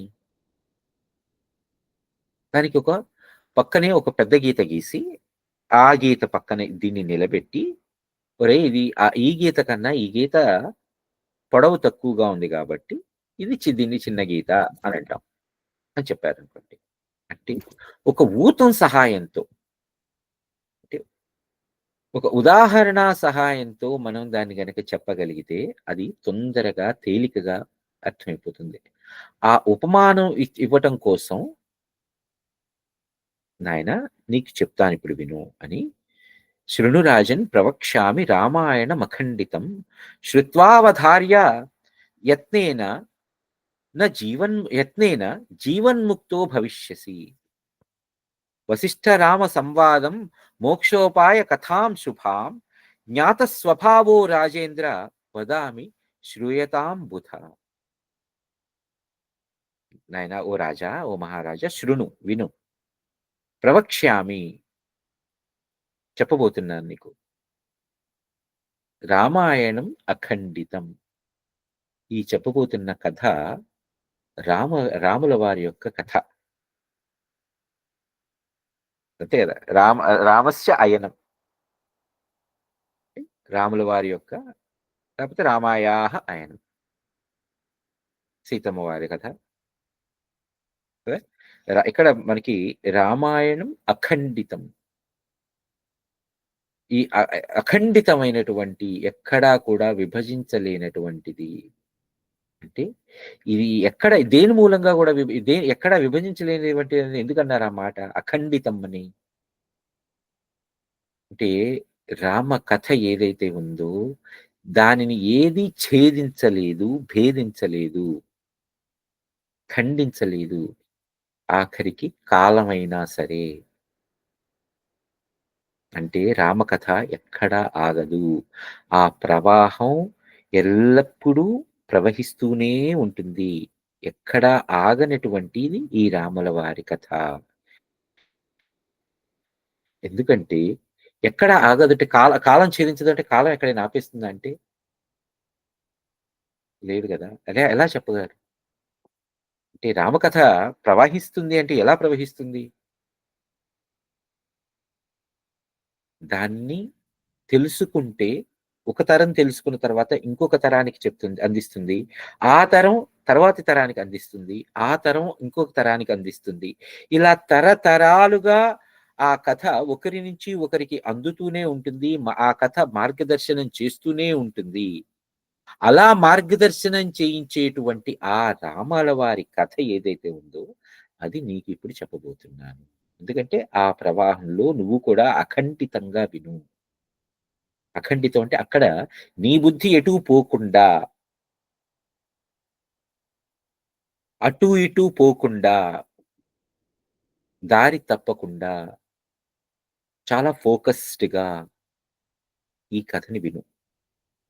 శ్రుత్వావధార్య యత్నేన జీవన్ముక్తో భవిష్యసి. దీనిని విని అవతరిస్తే అంటే దానిని ఫాలో చేస్తే, దానిని ఎలా వెళ్తున్నామో అలా దాన్ని ఆ కథ ఎలా చెప్పిందో దానిని మనం అనుసరించి వెళ్ళగలిగితే, దాని అనుసరణార్థం వెళ్ళగలిగితే, నువ్వు జీవన్ముక్తుడవు కాగలవు. అంటే ఈ జీవితం నుంచి ముక్తిని పొందగలవు. అంటే విడిపడిపోగలవు. అంటే ఈ జనన మరణ చక్రాల నుంచి నువ్వు బయటపడగలవు అని ఇలా వశిష్ఠ రామ సంవాదం అనేటువంటి ఈ రామాయణంలో మోక్షోపాయం కథ అంటే మోక్షాన్ని ఎలా పొందాలి అనేటువంటి ఈ కథని చాలా శుభంకరమైనటువంటి అంటే మంచిని ఇచ్చేటువంటి కథని మనం చెప్పబోతున్నాను విను చక్కని బుద్ధితో అని. ఈ రాముడెవరు అనంటే ఈ రాముడెవరో నీకు తెలియదేమో. ఈ రాముడు నీకు చాలా ఇష్టదైవం నారాయణుడు. నారాయణుడికి అనేక శాపాలు తగిలితే, ఆ శాపాలని అనుభవించటం కోసం నారాయణుడు రాముడుగా వచ్చాడు. అదేంటి స్వామి విష్ణుమూర్తికి శాపాలిచ్చేవాడెవడు? నారాయణుడికి శాపాలిచ్చేవాడెవడు?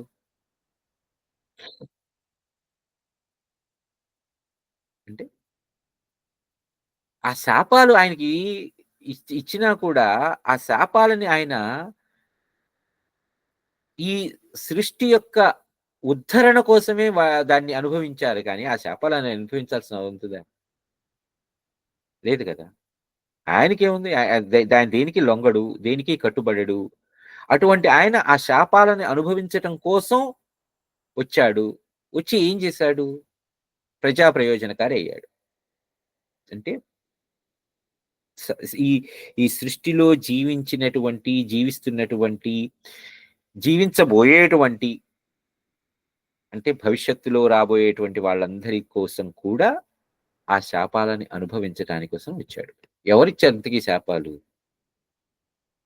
అంటే సనత్ కుమార్‌ల వారిచ్చారు. భృగు మహర్షి ఇచ్చారు. ఆ తర్వాత బృందాదేవి ఇచ్చింది.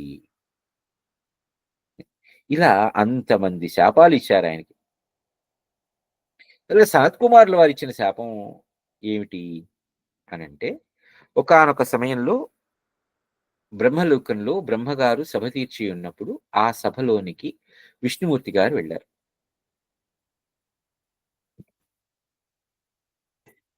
విష్ణుమూర్తి వెళ్ళినప్పుడు, ఆ విష్ణుమూర్తి వచ్చినప్పుడు వచ్చారని చెప్పి ఆ దేవతలందరూ, మహర్షులందరూ లేచి నిలబడి నమస్కారాలు చేస్తున్నారు. చేస్తుండంగా అక్కడ, అక్కడే కూర్చున్నటువంటి సనత్ కుమార్‌ల వారు 5 ఏళ్ల పిల్లాడు. ఆయనంటే ఆయన బ్రహ్మజ్ఞాని కానీ చూడటానికి 5 ఏళ్ల పిల్లాడిలాగా ఉంటాడు. ఆయన లేచి నిలబడల. నిలబడకపోతే విష్ణుమూర్తి ఆయన్ని అడిగారు. అందరూ లేచి నాకు నమస్కారం పెడుతున్నారు. నన్ను గౌరవిస్తున్నారు. నాకు స్తోత్రాలు చేస్తున్నారు. స్తుతులు చేస్తున్నారు. నాకది కావాలి, ఇది కావాలని అడుగుతున్నారు. నువ్వేమీ లేవలేదు. కనీసం నమస్కారం పెట్టలేదు. నమస్కారం పెట్టకుండా అలా కాళ్ళు బార్జాపు కూర్చున్నావు. కాళ్ళు బాజావోదు మడతేసుకొని కూర్చున్నారనుకుంటా. బాసిం బట్టలేసుకొని కూర్చున్నారు. అలా కూర్చునున్నావు. ఏ నన్ను ఇంత అగౌరవపరుస్తావా? ఇంత అగౌరవంగా చూస్తావా? కాబట్టి నీకు శాపం ఇస్తున్నాను. నువ్వు భూలోకంలో జన్మించుకో అని చెప్పారు. అని శాపం ఇచ్చారు. సనత్ కుమారుల వారికి. సనత్ కుమారుల వారు వెంటనే అన్నారు. నేనే నువ్వు, నువ్వే నేను గదా! అలాంటప్పుడు నేనిక లేచి ఎవరికి నమస్కారం పెట్టాలి? అది విషయం నీకు తెలిసి గూడా నువ్వు నాకు శాపం ఇచ్చావు. కాబట్టి నేను గూడా నీకు ప్రతిశాపం ఇస్తాను. ఎందుకంటే అద్దంలో చూసుకుంటే ఇప్పుడు ఆ అద్దంలో అదే కనిపిస్తుంది గదా! ఇప్పుడు ఇప్పుడు శాపం వెళ్ళింది. అద్దం నుంచి రిఫ్లెక్ట్ అయ్యి అదే శాపం వచ్చింది. కదా! సో, నువ్వు నాకు శాపం ఇచ్చావు. అదే శాపం నేను కూడా నీకిస్తున్నాను. నువ్వు కూడా ఎళ్లి భూమిలోకంలో మనిషిలా పుట్టుకోవాలి. అలా వచ్చినటువంటి అవతారం మనకి రామావతారం. సనత్ కుమారుల వారు ఇచ్చినటువంటి శాపాన్ని అనుభవించడానికి వచ్చినటువంటి అవతారం రామావతారం. మరి సనత్ కుమారుల వారికి విష్ణుమూర్తి ఇచ్చినటువంటి శాపం భూలోకంలో జన్మించిపో అని కుమారస్వామి వారు. సనక సనందన సనత్కుమార ఈ సనత్ సుజాతులలో సనత్ కుమారుల వారే సాక్షాత్తుగా కుమారస్వామి. ఆ కుమారస్వామి వారే ఆయన మనకి కుమార సంభవం ఉంటుంది. రామాయణంలో బాలకాండలో వస్తుంది. కుమారస్వామి వారి జననం చాలా బావుంటుంది. అది మనం ఎప్పుడైనా కలుసుకున్నప్పుడు మళ్ళీ చెప్తాను. కాపోతే ప్రస్తుతానికి ఇక్కడ ఆగుదాం. కుమారస్వామి వారు సనత్ కుమారుల వారే సాక్షాత్తుగా విష్ణుమూర్తి యొక్క ఆ శాపాన్ని అనుభవించడానికి వచ్చినటువంటి వారు కుమారస్వామి వారు. సో, ఇలా రాముల వారిగా వచ్చారు కదా! ఆ రాముల వారి కథే ఇప్పుడు నీకు చెప్పబోతున్నాను అని చెప్పి అసలు ఈ చెప్పబోయేటువంటి ఈ రామాయణం, లేకపోతే ఈ వశిష్ఠ రామ సంవాదం, లేదంటే యోగ వాసిష్టం. ఈ శాస్త్రాన్ని పఠనకి ఎవరు అర్హుడు? అహం బద్ధో విముక్త స్యామితి యస్యాస్తు నిశ్చయ నాత్యంత నాత్యంతమజ్ఞో నో తదజ్ఞ సో అస్మిన్ శాస్త్రేధికారవాన్. అహం బద్ధో విముక్తస్యామితి యస్యాస్తు నిశ్చయః నాత్యంతమజ్ఞో నో తజ్ఞః సోస్మిన్ శాస్త్రేధికారవాన్. ఎవరికి అధికారం ఉంది అసలు దీన్ని చదవడానికి? మొట్టమొదటగా సప్తకాండతో కూడినటువంటి సప్తకాండ సహితమైనటువంటి రామాయణాన్ని చదవాలి. అది చదివిన తరువాత ఈ 6 ప్రకరణాలతో కూడుకున్నటువంటి యోగ వాసిష్టాన్ని చదవాలి.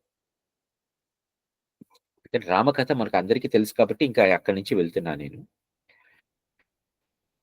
సప్తకాండలు ఎందుకన్నారు మనకి? ఉత్తరకాండతో కూడి మిగిలిన 6 కాండలు బాల, అయోధ్య, అరణ్య, కిష్కింధ, సుందర, యుద్ధ. ఈ 6 కాండలతో తర్వాత సప్తమ కాండం ఏమిటి అంటే ఉత్తరకాండ. ఇది కూడా మనకి వాల్మీకి మహర్షి వారే అందించారు. ఇంకో మనకి ఇందులో ఎటువంటి సందేహం అక్కర్లేదు. ఎవరెవరు ఏమేమి చెప్పినా కూడా వాల్మీకి మహర్షి వారే బాలకాండ 2వ అధ్యాయం 2వ సర్గలో చెప్తారు. ఇది నేను ఈ 6 కాండలతో పాటు ఉత్తరకాండ కూడా రాయబోతున్నాను అని మనకి వాల్మీకి మహర్షి చెప్తారు. 6 కాండలతో పాటు ఉత్తరకాండ అంటే తరువాత జరగబోయేటువంటి కథ కూడా అని ఒక మాట. లేకపోతే ఈ 6 కాండలలోనూ వచ్చినటువంటి ప్రశ్నలకి సమాధానంగా ఈ ఉత్తరం, ఈ సమాధానం అని ఈ ఉత్తరకాండ. అది బేసిక్గా ఉత్తరం అంటే తరువాతిది. అంటే ఈ 6 కాండలు రాసేసారు. యాక్చువల్గా ఆ సమయానికి రాముల వారు రాజ్యం చేస్తున్నారు. ఆ సమయంలో ఆయన 6 కాండలు రాసి తరువాత జరగబోయే కథ కూడా ఆయన రాశారు. అందుకని అది తరువాయి కాండ, ఉత్తరకాండ అనేది. అలానే 6 కాండలలో మన చదువుతున్నప్పుడు కలిగినటువంటి అనేక సందేహాలకి, ఉదాహరణకి సీతమ్మ వారి అగ్ని ప్రవేశం, దానికి సమాధానం కూడా మనకి ఇక్కడ ఉంటుంది. కాబట్టి ఉత్తరకాండ అనేది అనేక ప్రశ్నలకి సమాధానంతో ఉంటుంది. అది చిన్న ఉదాహరణ ఏంటంటే అందులో రావణాసురుడిని చంపేశాను కదా, ఇప్పుడు అందరూ ఎలా ఉన్నారు రాక్షసులందరూ పోయిన తర్వాత అంటే, స్వామి నువ్వు రావణాసురుడిని చంపినందుకు కాదయ్యా, ఇంద్రజిత్తుని సంహరించినందుకు మేము చాలా ఆనందించామనంట. అదేమిటి అందరూ నేను రావణాసురుడిని చంపినందుకు కదా పండుగ చేసుకోవాల్సిందే, అలా కాకుండా ఇంద్రజిత్తుని సంహరించినందుకు మీరందరూ ఎందుకంత ఉత్సాహపడిపోతున్నారు అని అడుగుతారు. దానికి సమాధానం మనకి ఉత్తరాఖండలో వస్తుంది. ఎందుకంటే ఇంద్రజిత్ ఓడించడం అనేది చాలా గొప్పదైనటువంటి ఘనకార్యం. ఎలాగా అనేది రావణాసురుని చంపడం కన్నా కూడా జనాలందరూ మహర్షులందరూ ఆనందపడింది ఇంద్రజిత్తుని చంపినందుకు. దానికి అక్కడ సమాధానం వస్తుంది. అంటే చిన్న ఉదాహరణగా చెప్తున్నాను. సో ఈ యోగ వాసిష్టం అనేటువంటి ఈ శాస్త్ర రచన కాదు, పఠనకి అర్హుడెవరు అంటే రామాయణం యొక్క సప్తకాండలతో కూడినటువంటి రామాయణం చదివిన వాళ్ళు, లేకపోతే ఆ రామాయణం చదవటం అని కాదు, విన్నవాళ్ళైనా సరే, విన్నవాళ్ళైనా చూసిన వాళ్ళైనా దాని కథ గురించి మనకి తెలిసిన వాళ్ళు ఎవరైనా సరే ఈ యోగ వాసిష్టం అనే దాన్ని చదవడానికి అర్హులు. ఎందుకు అనేది ముందర తెలుస్తుంది. అలా మనకి రామాయణం అనేది ఇప్పుడు అనేకమైనటువంటి రామాయణాలు ఉన్నాయి కదా. ఇప్పుడు వాల్మీకి మహర్షి రచించినటువంటి శ్రీమద్ రామాయణం కానీ, వ్యాస మహర్షి రచించినటువంటి అధ్యాత్మ రామాయణం కానీ, వాల్మీకి మహర్షి చేతే రచించబడినటువంటి అద్భుత రామాయణం కానీ, ఇన్నేసి రామాయణాలు ఉన్నాయి. అలానే తులసీదాస్ గారు రచించినటువంటి రామచరిత మానసం కానీ, ఇన్ని రామాయణాలలో కథ వేరువేరుగా ఉంటుంది. అంటే అవే క్యారెక్టర్స్ ఉంటాయి, ఆ క్యారెక్టర్స్ యొక్క బిహేవియర్ అలానే ఉంటుంది, అవే పాత్రలు, ఆ పాత్రలకి సంబంధించిన కథ కూడా అలానే ఉంటుంది. కానీ అనేకమైనటువంటి విషయాలలో తేడా వస్తుంది.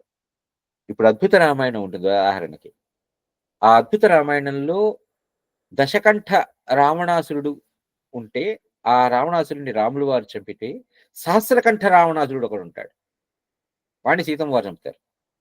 అది అద్భుత రామాయణం. ఇప్పుడు కావాలంటే ఆ కథ తర్వాత చెప్తాను. సహస్రకంఠ రామాయణని 1000 తలల రావణుడు ఉంటాడు. వాడిని సీతమ్మ వారు చెప్తారు అద్భుత రామాయణాలు. పైగా అదంతా కూడా మనకి బ్రహ్మలోకంలో ఉన్నటువంటి రామాయణంలో ఉంటుంది.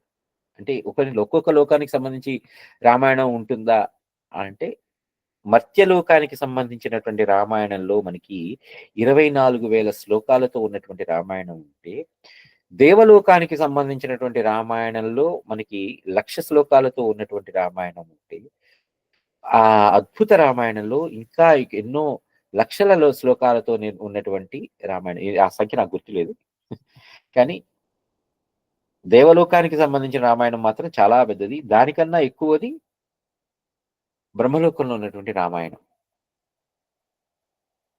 అద్భుత రామాయణం అంటారు దాన్ని. అందులో 1000 తలల రావణాసురుణ్ణి సీతమ్మ వారు చంపుతారు. సరే, ఎందుకోసం అక్కడికి వెళ్ళాలంటే, ఇక్కడ మనకి కథ బ్రహ్మలోకంలో ప్రారంభం అవుతుంది. భరద్వాజ్ మహర్షి ఉంటారు. ఎవరైనా అంటే వాల్మీకి మహర్షి యొక్క శిష్యుడు. మనకి రామాయణం చదువుతున్నాగా కూడా మొదటి బాలకాండలోనే నారద మహర్షి వచ్చి వాల్మీకి మహర్షిని అడుగుతారు కదా. వాల్మీకి మహర్షి వచ్చే దగ్గరికి వచ్చినప్పుడు వాల్మీకి మహర్షి రాముల వారిని అడుగుతారు, కోన్వస్మేన్ సాంప్రదంలోకే గుణవాన్ కశ్చ విజయవాన్. ఇలా 16 గుణాలతో కూడినటువంటి వాడు ఎవడు అని అడిగితే, వాడు ప్రస్తుతం జీవించి ఉన్నాడా, వాడు ఎక్కడున్నాడు అనే ప్రశ్న వేస్తే దానికి సమాధానంగా మనకి సంక్షిప్త రామాయణం వచ్చింది. నారద మహర్షి రాముల వారికి వాల్మీకి మహర్షికి చెప్పినటువంటి సంక్షిప్త రామాయణం.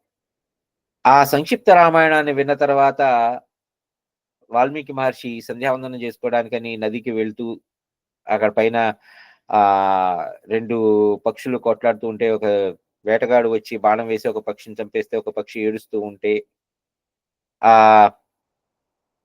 అప్పుడు మొట్టమొదటి శ్లోకం వచ్చింది. శ్లోకం నుంచి శ్లోకం పుట్టింది అంటారు.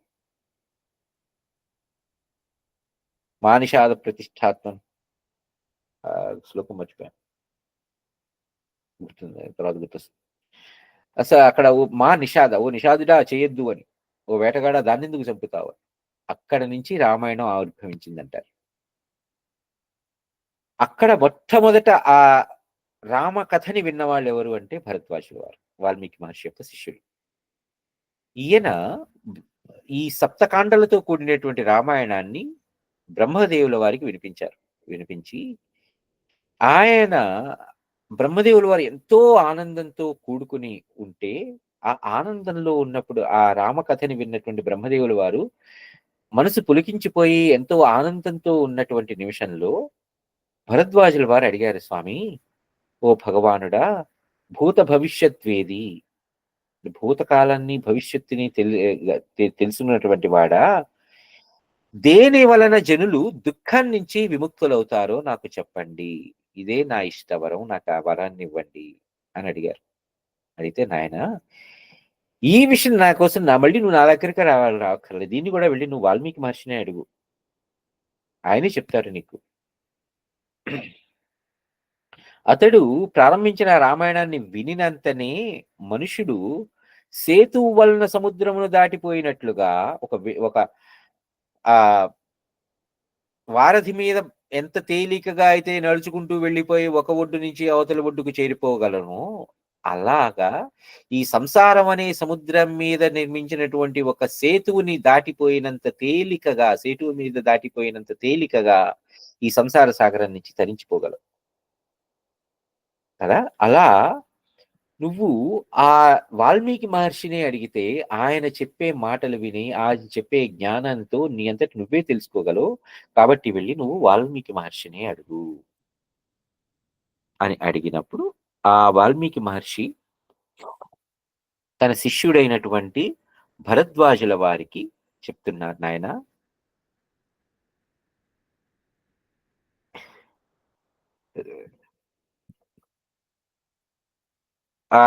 భరద్వాజుల వారు వచ్చి వాల్మీకి మహర్షి వారిని అడుగుతారు, మహ్యంచ భగవన్ బ్రూహి కథం సంసార సంకటే రామో వ్యవహృతే హ్యస్మిన్ భరతశ్చ మహామనాః శత్రుఘ్నో లక్ష్మణశ్చాపి సీతా చాపి యశస్విని రామానుయాయి నస్తే వా మంత్రిపుత్ర మహాధియః. నిర్దుఃఖితాం యథైతేను ప్రాప్తస్తబ్రూహి మే స్ఫుటం తథైవాహం భవిష్యామి తతో జనతయా సహా. మహ్యం చ భగవన్, ఓ స్వామి, బ్రూహి కథం సంసార సంకటే, ఈ సంసార సంకటం నుంచి సంసార సంకటాల నుంచి నన్ను దాటి, వాటిని దాటి నేను ఉద్ధరించగలిగేటువంటి, నన్ను నేను ఉద్ధరించుకోగలిగేటువంటి ఓ ఆ విషయాన్ని నాకు చెప్పండి. రామో వ్యవహృతో హ్యస్మిన్ భరతశ్చ మహామనాః శత్రుఘ్నో లక్ష్మణశ్చాపి సీతా చాపి యశస్విని రామానుయాయినస్తేవా మంత్రిపుత్ర మహాధియః నిర్దుఃఖితాం యథైతే ను ప్రాప్తస్తద్బ్రూహి మే స్ఫుటం తథైవాహం భవిష్యామి తతో జనతయా సహ.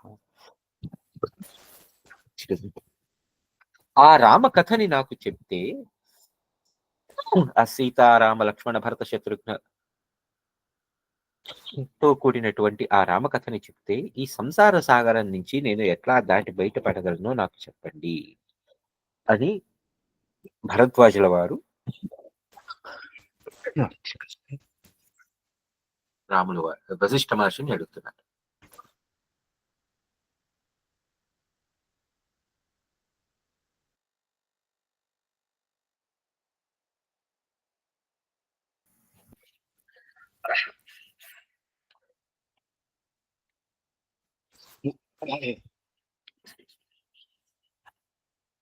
అప్పుడు మనకి వాల్మీకి మహర్షి చెప్తున్నారు, నాయన విను, నువ్వేం అడిగావో అది చెప్పబోతున్నాను.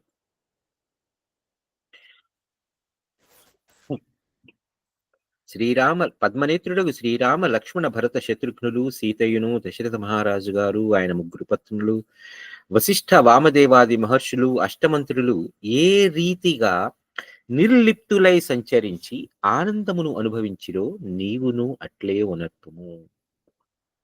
ఉత్కృష్ట జ్ఞానమునంది శోకమును దైన్యమును అభిమానమును వీడి నిత్యతృప్తుడవై వెలయుము. వీళ్ళందరూ కూడా నిర్లిప్తులై అంటే ఆ కార్యం పట్ల, చేస్తున్న పని పట్ల ఒక నిర్లిప్తత, అంటే ఆ పనిలో వీళ్ళకి ఎటువంటి ఆసక్తి లేదు, పని చెయ్యాలి కాబట్టి చేస్తారు. ఆ పని ఆ సమయానికి ఆ రకంగా పూర్తి చెయ్యాలి, అదే ధర్మం అంటే. మనకి ధర్మం అనే మాట డెఫినేషన్ ఏంటంటే నిఘంటువు ఇచ్చినటువంటి అర్థం, ఒక పనిని ఏ రకంగా చెయ్యాలి, ఏ పద్ధతిలో చెయ్యాలి, ఎప్పుడు చెయ్యాలి, ఎంత మేరకు చెయ్యాలి, ఆ పనిని ఆ విధంగా అలానే చేస్తే దాన్ని ధర్మం అంటారు.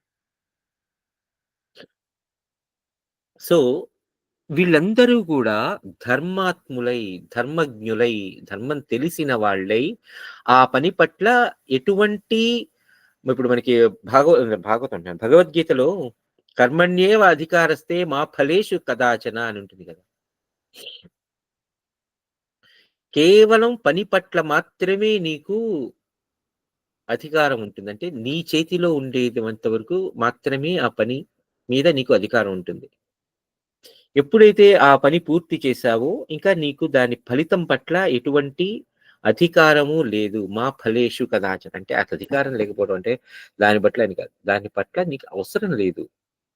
అది ఆ పని ఇవ్వాల్సిన ఆ ఫలితం ఏదో ఇచ్చేస్తుంది, దాన్ని నువ్వు అనుభవించాల్సిందే, నువ్వు కోరుకున్నా కోరుకోకపోయినా అనుభవించాల్సిందే.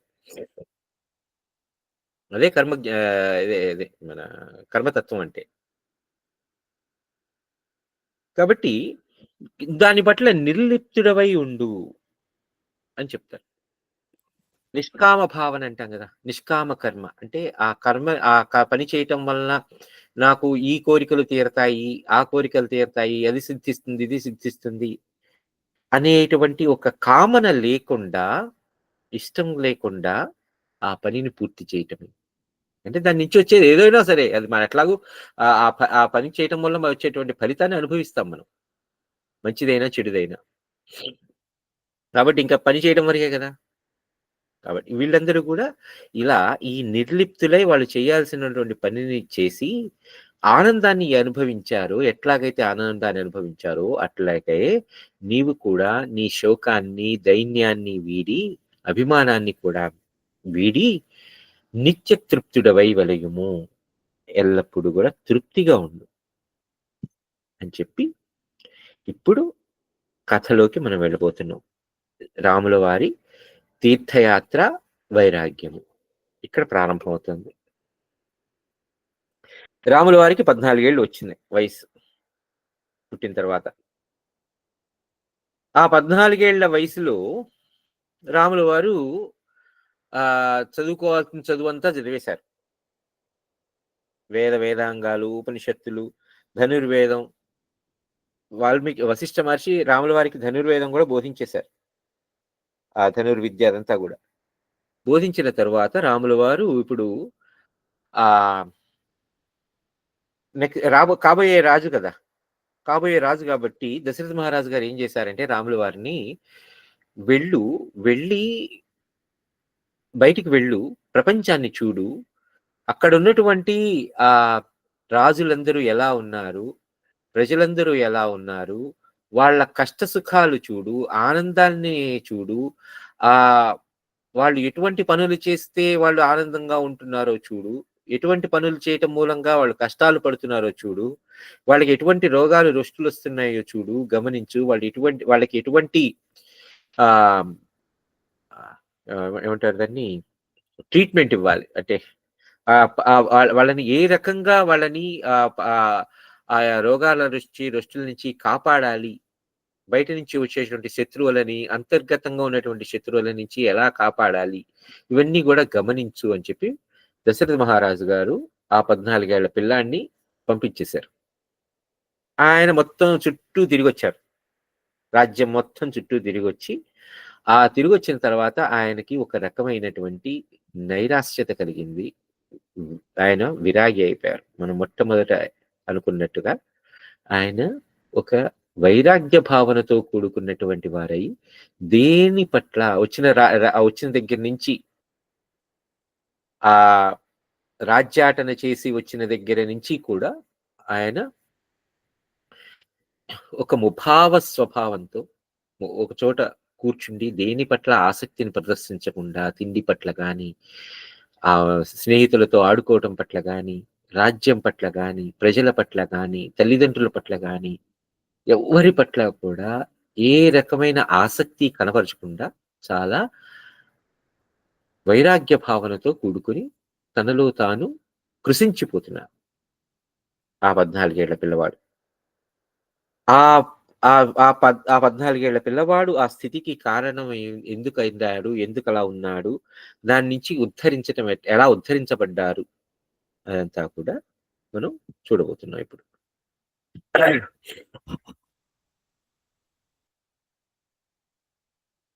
అసలు ముక్తి స్వరూపం అంటే ఏమిటి? మొట్టమొదట మనకి ప్రారంభమయ్యేది వాల్మీకి మహర్షి భరద్వాజుల వారితో చెప్పినటువంటిది. ముక్తి స్వరూపం అంటే ఏమిటి?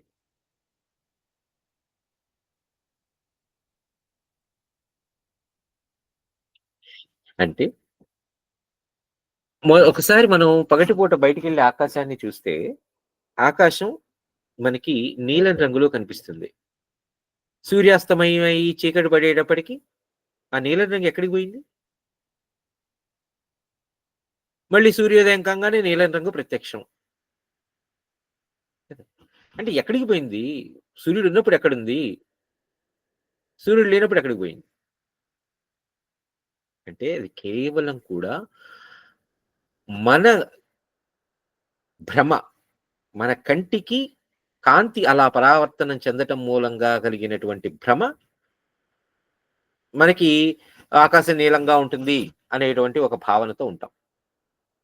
మరి చీకటైనప్పుడు ఆకాశం నల్లబడుతుంది, చుక్కలు కనిపిస్తాయి, పగలేమైనాయి, ఏం కనిపించవు. ఇలా ఆ భ్రమ కలిగేటువంటి రీతిగా అవాస్తవమైనటువంటి ఈ జగత్తు కూడా వాస్తవమైనటువంటి బ్రహ్మమునందు ఆరోపించబడినది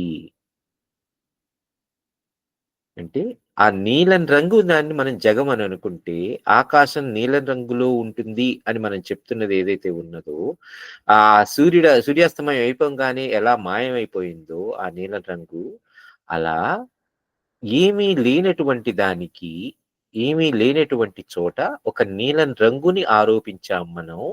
అలాగే ఏమీ లేనటువంటి అంటే పోనీ అన్నీ ఉన్నటువంటి ఆ బ్రహ్మమునందు ఈ జగత్తు కూడా ఆరోపించబడినది. అంటే ఈ జగత్తు కూడా ఇప్పుడు ఉండి తరువాత కనిపించకుండా పోతుంది. ఒక భ్రమ మాత్రమే. భ్రమ అంటే అంతే కదా! ఏదైతే లేదో దానిని ఉందనుకుని మనం భావం చెందుతాం కదా! అదే భ్రమ. అలానే ఈ సంసారం అనేటువంటిది, ఈ జగత్ అనేటువంటిది ఏదైతే లేదో దానిని ఉంది అని మనం కల్పించుకుంటున్నాం. ఇవన్నీ మన కల్పనలు, మన భావనలు. ఏంటి ఇవన్నీ? అదే నా కంటికి ఎదురుగుండా కనిపిస్తున్నది. నేనిప్పుడు ఈ కంట్లో వీళ్ళందరితోనూ మాట్లాడుతున్నాను. ఇలా మాట్లాడుతున్నప్పుడు ఇది మరి ఇంకా ఎలా ఆరోపిస్తున్నాను నేను? లేదు అని. లేని దాన్ని నేను ఎలా ఆరోపిస్తున్నాను ఉన్నదని? ఉన్నదాన్ని పట్టుకొని లేనిదని ఎందుకంటున్నాను? లేని దాన్ని పట్టుకొని ఉన్నదని ఎందుకంటున్నాను? ఇదంతా కూడా మనకి ఒక రకమైన సందిగ్ధ స్థితి. అరే వశిష్ఠ మహర్షి ఏమో లేదంటున్నారు. వాల్మీకి మహర్షి కూడా లేదంటున్నారు. మరి లేదని దాన్ని పట్టుకుని నేను ఉన్నది అని ఎలా ఫీల్ అవుతున్నాను? మరి ఉన్నది నాకు కనిపిస్తుంటే వాళ్ళందరూ లేదని ఎందుకంటున్నారు?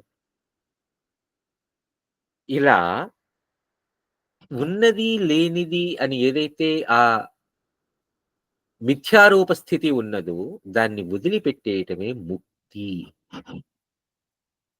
ముక్తి అంటే విడివడిపోవటం. ఒక దాని నుంచి పూర్తిగా విడివడిపోవటాన్ని. త్రయంబకం యజామహే సుగంధిం పుష్టివర్ధనం ఉర్వారుకమివ బంధనాన్ మృత్యోర్ముక్షీయమామృతాత్. అందులో ఆ శ్లోకంలో చెప్పినటువంటి ఆ మంత్రంలో చెప్పినటువంటిది ఒక దోస పండు ఆ పండిపోయిన తరువాత దాని యొక్క తొడిమ నుంచి ఎంత తేలికగా అయితే విడివడిపోతుందో, అంటే విడిపోవటం ఏదైతే ఉన్నదో అదే ముక్తి. అంత తేలికగా మమ్మల్ని విడదీసేయవయ్యా అని మనం పరమేశ్వరుడికి చెప్పుకున్నాం. త్రయంబకం యజామహే.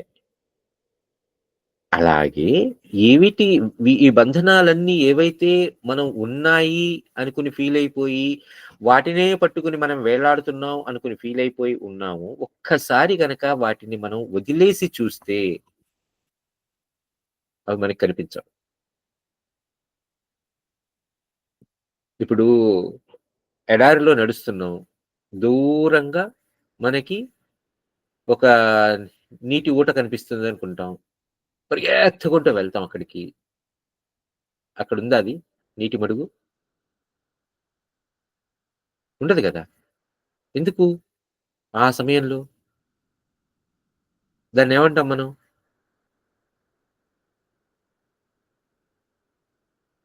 అదే కదా భ్రమంటే. అరే అప్పటి వరకు నీ కంటి ఎదురుగుండా కనిపిస్తోన్నది. నువ్వు దాని కోసం పరిగెత్తావు. అక్కడికెళ్ళేటప్పటికి ఏం లేదక్కడ. కదా! అలాగే అప్పటి వరకు మనకి సూర్యుడు ఉన్నంత మటుకు కనిపిస్తున్నటువంటి ఆకాశం ఎట్లాగైతే సూర్యాస్తమయం తర్వాత పోతుందో, అలాగే ఈ జగత్తు అనేది కూడా మనకి సంస్కృతంలో ఈ మాట జాయతే గచ్చతే ఇతి జగత్ అంటారు. పుట్టి పోవటం, వచ్చి వెళ్ళిపోవటం, వచ్చి వెళ్ళటం, పుట్టిపోవటం, ఇవన్నీ కూడా జగత్ అనే మాటకి అర్థం. అరే వచ్చింది ఎవరొచ్చింది? ఎప్పుడొచ్చింది? ఎందుకొచ్చింది? ఎట్లా వెళ్ళిపోయింది? అంటే అదేం రాలా. నువ్వు ఊహించుకున్నావు అదొచ్చింది అని. నువ్వు ఊహించుకున్నావు అది ఉన్నదని. నువ్వు ఊహించుకున్నావు అది వెళ్ళిపోయిందని. అది ఎప్పుడు అక్కడ లేదు. ఎప్పటికీ ఉండదు. అలాంటప్పుడు దాన్ని మనం భ్రమ అంటాం. సో ఈ భ్రమ నుంచి విడిపడిపోవటాన్నే ముక్తి అంటాం. ఈ శాస్త్రం చదివిన తర్వాత వాడికి ఏం దొరుకుతుంది? లాస్ట్ టైం మనం చెప్పుకున్నాం కదా! ఈ ఈ శాస్త్రం ఈ యోగ వాసిష్టం చదవటం మూలంగా ఫలశ్రుతి ఏమిటి అని అంటే ఏమి ఉండదు. ఫలశ్రుతి ఏమీ ఉండదు. ఎందుకంటే ఫలశ్రుతి అంటే ఒక కామనతో కూడుకున్నటువంటి ఒక దేన్నైనా ఒకటి కోరుకుని అది కావాలి నాకు, లేకపోతే ఇది చదివితే నాకు అది వస్తుంది, ఈ పని చేస్తే ఇంకోటి వస్తుంది అనేటువంటి ఒక కామనతో కూడుకున్నటువంటిది ఇలా జరుగుతుంది అని చెప్తుంది. యోగ వాసిష్టం చదివిన తర్వాత కామనలు లేవు, కోరికలు లేవు, ఇష్టాలు లేవు, ఏమీ లేవు అని తెలిసిన తర్వాత ఇంకా ఏమి ఇస్తుంది ఫలశ్రుతి అంటే? అదే ఇస్తుంది, ఆత్మదర్శనం కలిగిస్తుంది, నీకు అసలు వాస్తవ దృష్టి కలిగిస్తుంది, ధైర్యం ఇస్తుంది, భీతిని పొగుడుతుంది. ఇలా ఈ భ్రాంతి వలన కలిగినటువంటి ఈ జగత్తు కళ్ళబడుతున్నా కూడా ఆకాశంలో రంగుల వలె అస్తిత్వం లేనటువంటిది కావున, అంటే దానికి ఎటువంటి ఉన్నది అనేటువంటి ఆలోచన లేదు. ఈ శాస్త్ర విచారం వలన అనాయాసముగా ఇట్టి అనుభూతి కలుగును. ఈ ముక్తి స్వరూపం అంటే అది.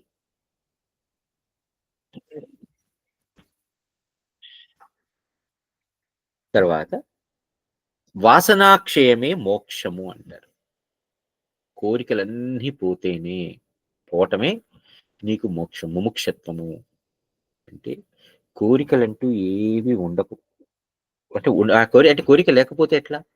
ఇది తెలుసుకోవాలనేటువంటిది కూడా కోరికే కదా. ఇప్పుడు యోగ వాసిష్టం అనేది ఏమిటో తెలుసుకుందాం అనేటువంటిది కూడా ఒక కోరికే కదా. ఆ కోరిక కూడా పోతుంది చదువుకున్న తర్వాత. ఇంకేం చదువుకుంటాం, ఇందులో ఏముంటుంది చదవడానికి అని అలా కాదు. ఏంటంటే ఇంత ఇంత శాస్త్రార్థం తెలిసిన తరువాత ఇక అక్కడ ఏమీ లేదు అనేటువంటిది వచ్చిన తర్వాత, ఆ భావన మనలో జీర్ణమైపోయిన తర్వాత, పూర్తిగా అయిన తర్వాత, అప్పుడు దాని పట్ల నీకు ఎటువంటి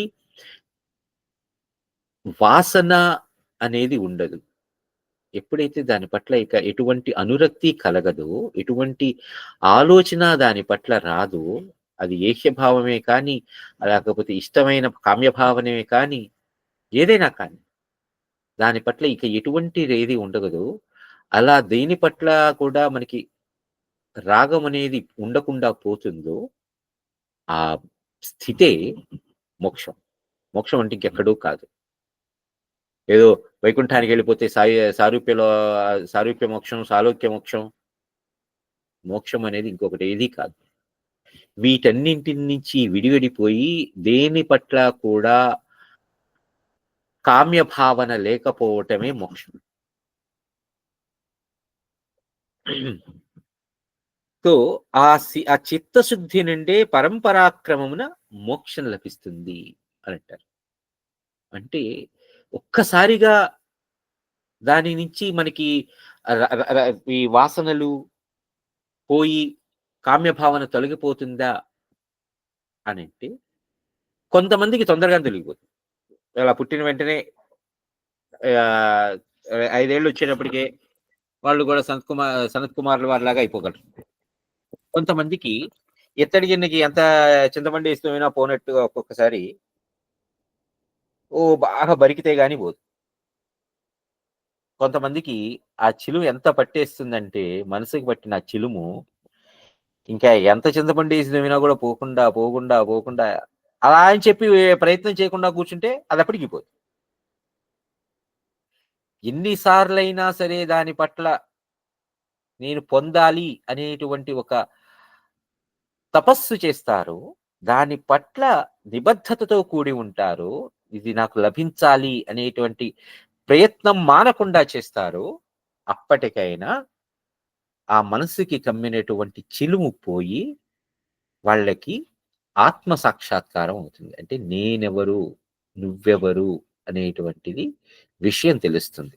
ఆత్మ సాక్షాత్కారం అంటే అది. అంతేగాని ఏదో సినిమాలో చూపించినట్టు పైనుంచి గాల్లో తేలుతూ కిందకు వచ్చి కనిపించి నేనే దయ్యాన్ని అని చెప్పుకుంటూ ప్రేతాత్మ సాక్షాత్కారం కాదు. బేసిక్గా నేనెవరు అనేటువంటి ప్రశ్నకి సమాధానమే ఆత్మ సాక్షాత్కారం.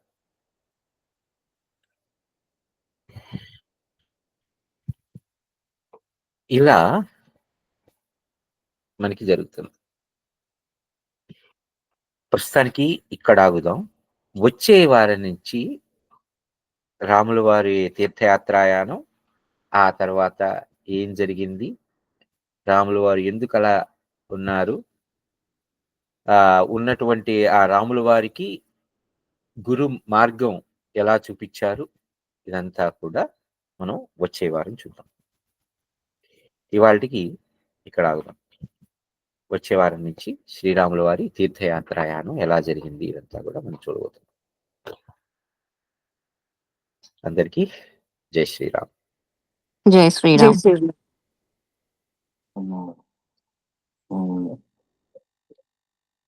Yeah.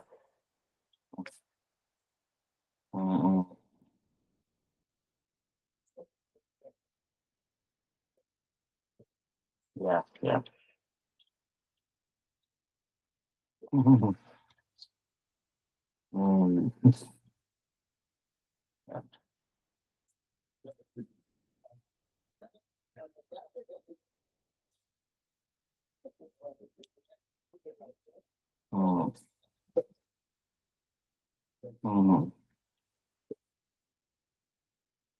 What is the real?